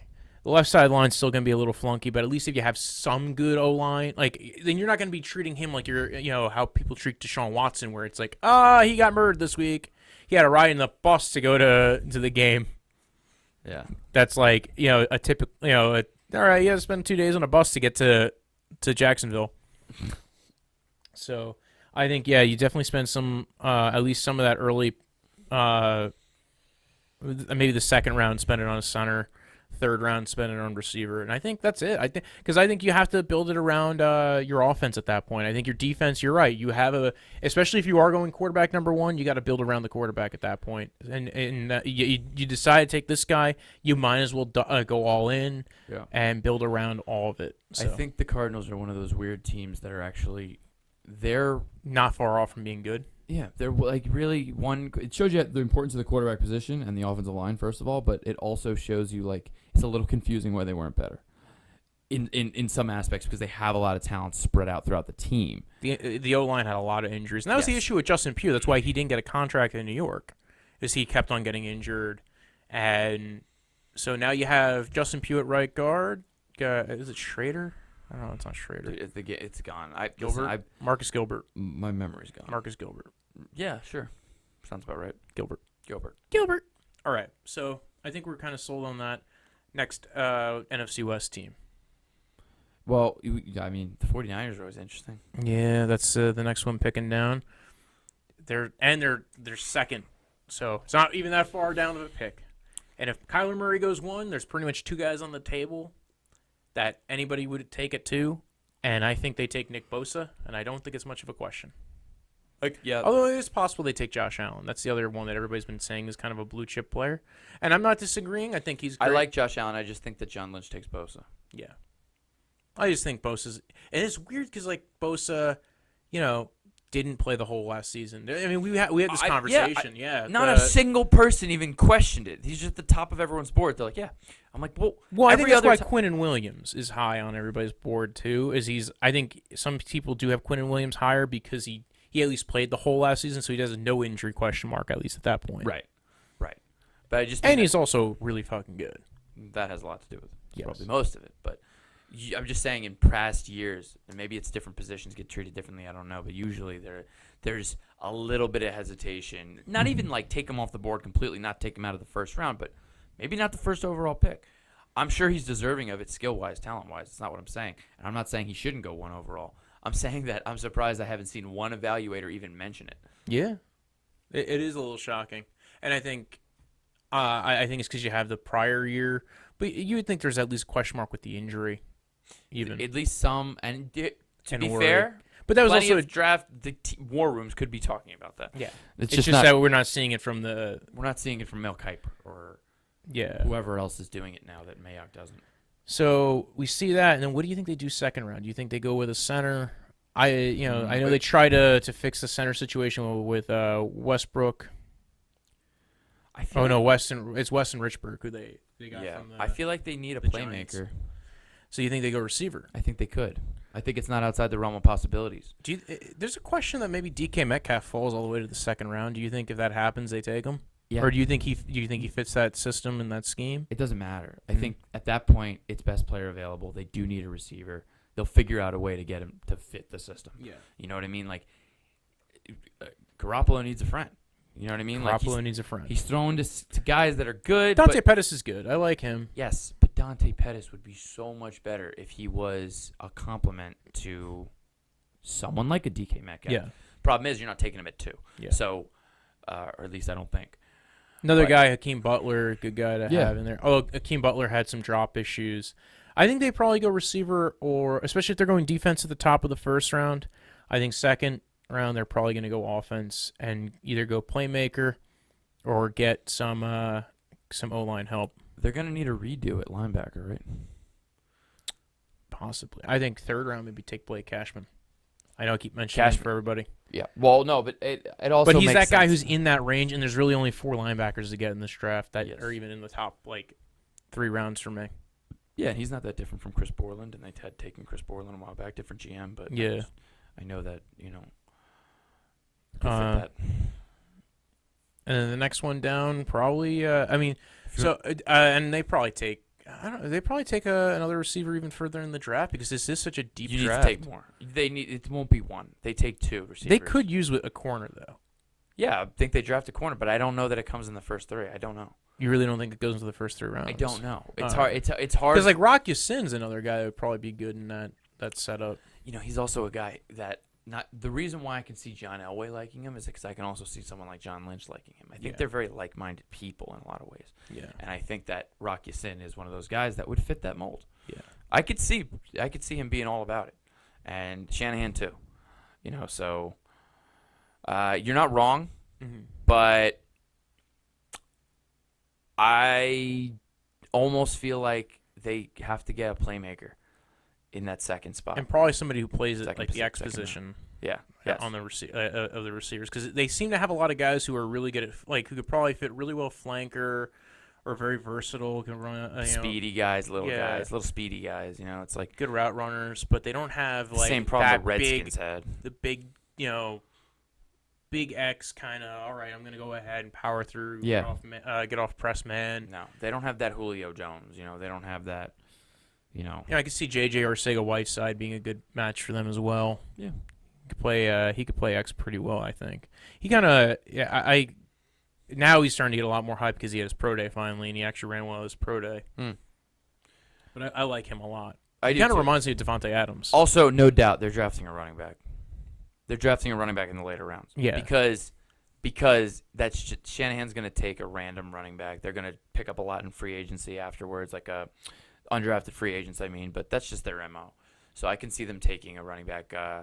Not early, because I think they probably have a few kids from Moravian College they're just gonna find.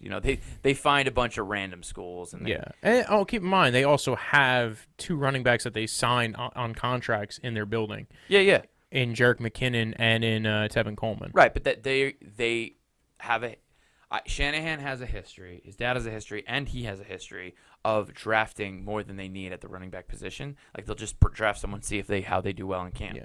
And even though they signed Jerick McKinnon, they're going to keep that competition open. Yeah.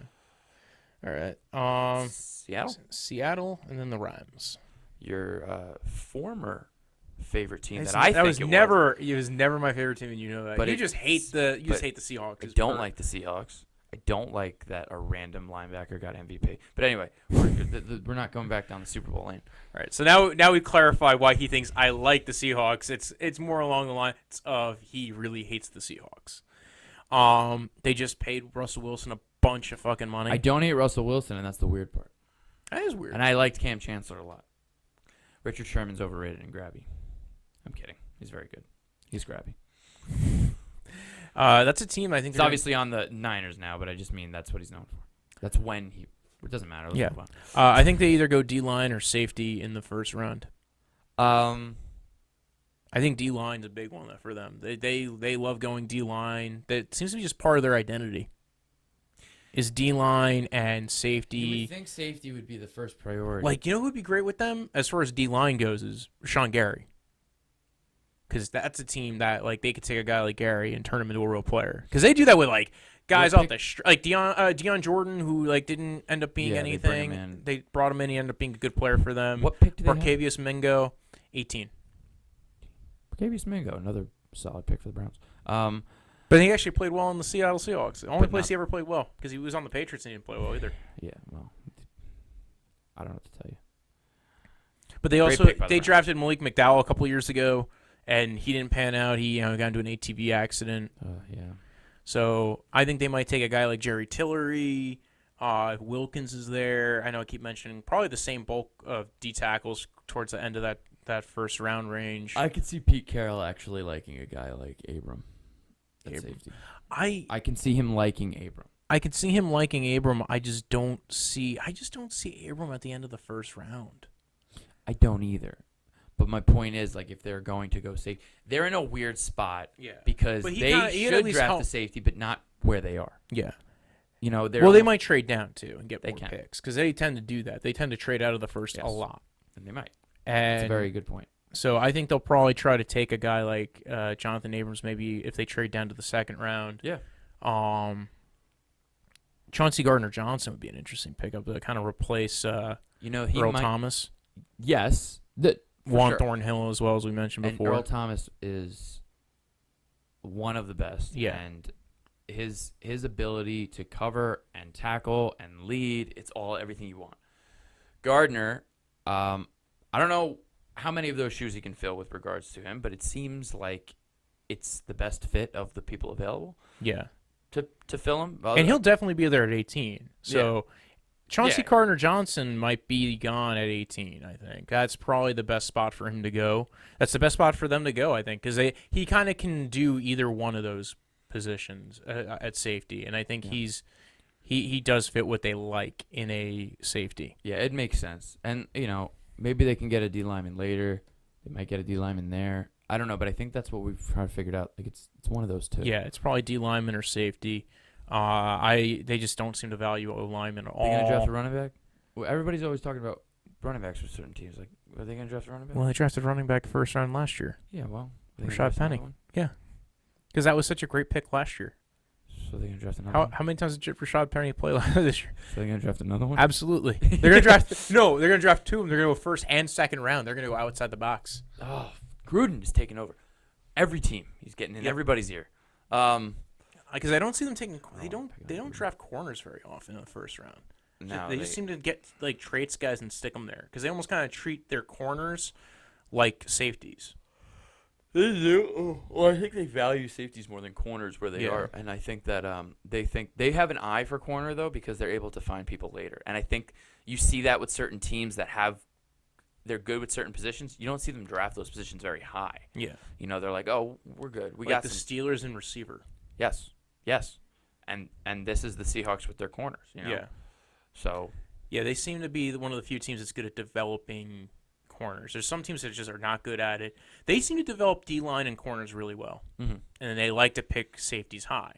Earl Thomas, Cam Chancellor, both of those guys. I think picks. I think when you have a really good safety, it makes the development of the rest of the defensive backs pretty easy. Yeah, so I think that's either D lineman, like a guy like Jerry Tillery, maybe Cleveland Farrell if he's there.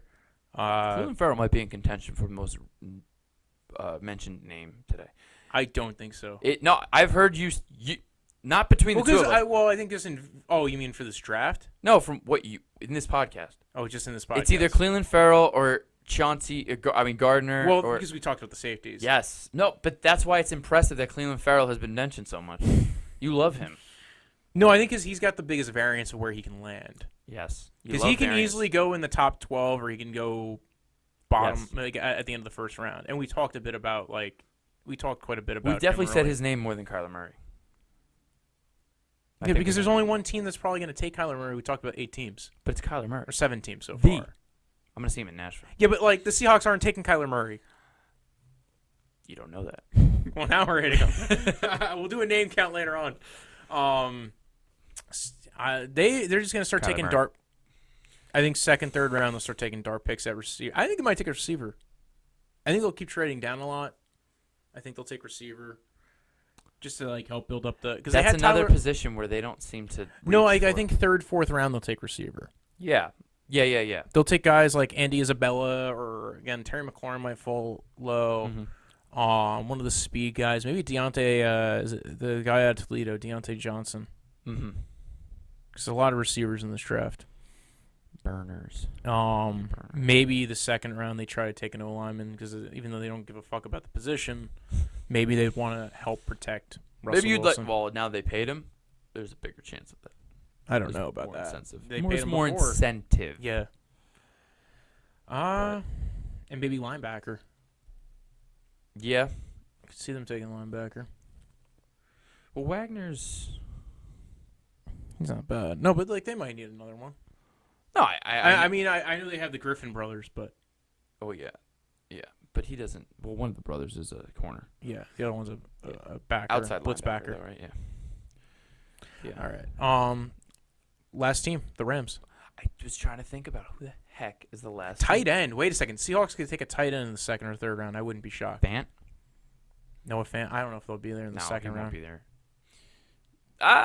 Well, if they trade down, I don't know. I still don't see Noah Fant or Smith. You say you don't like the Seahawks, but we just moved on and you went back. Well, only because I realized tight end, and we were just talking about the Seahawks. No, I know. Rams, man. That's an Again, interesting team. like we said with the Chiefs, we didn't even need to cover this, right? They're good. Barely. Yeah. They don't shouldn't be allowed to draft, right? I don't think so. No. Where do they need help? I think they need O-line and pass rush, maybe corner, because I don't think Aqib Talib's going to be there after this year. They lost LaMarcus Joyner, so maybe a Chauncy Gardner-Johnson. They or might Juan need Thornhill. corner because what's his face was not playing well last year. Marcus Peters. What's his face? Yes.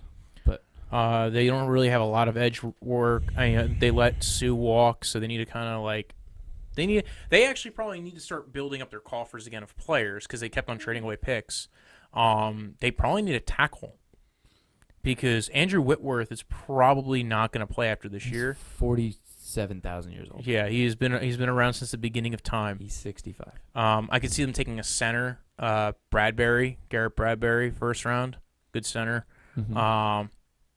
Really good in an outside zone scheme. He's been pegged to the 3 or 4 teams that are all that outside zone running Shanahan McVay scheme. Mm-hmm. So he's probably going to be in hot contention. And there was even a quote by Gutekunst, who's the head of the Packers. He said, well, we're probably going to be competing with the same players as far as with the San Francisco 49ers and the Rams because they all kind of run the same system. It's interesting because they're all in the same division. How that works.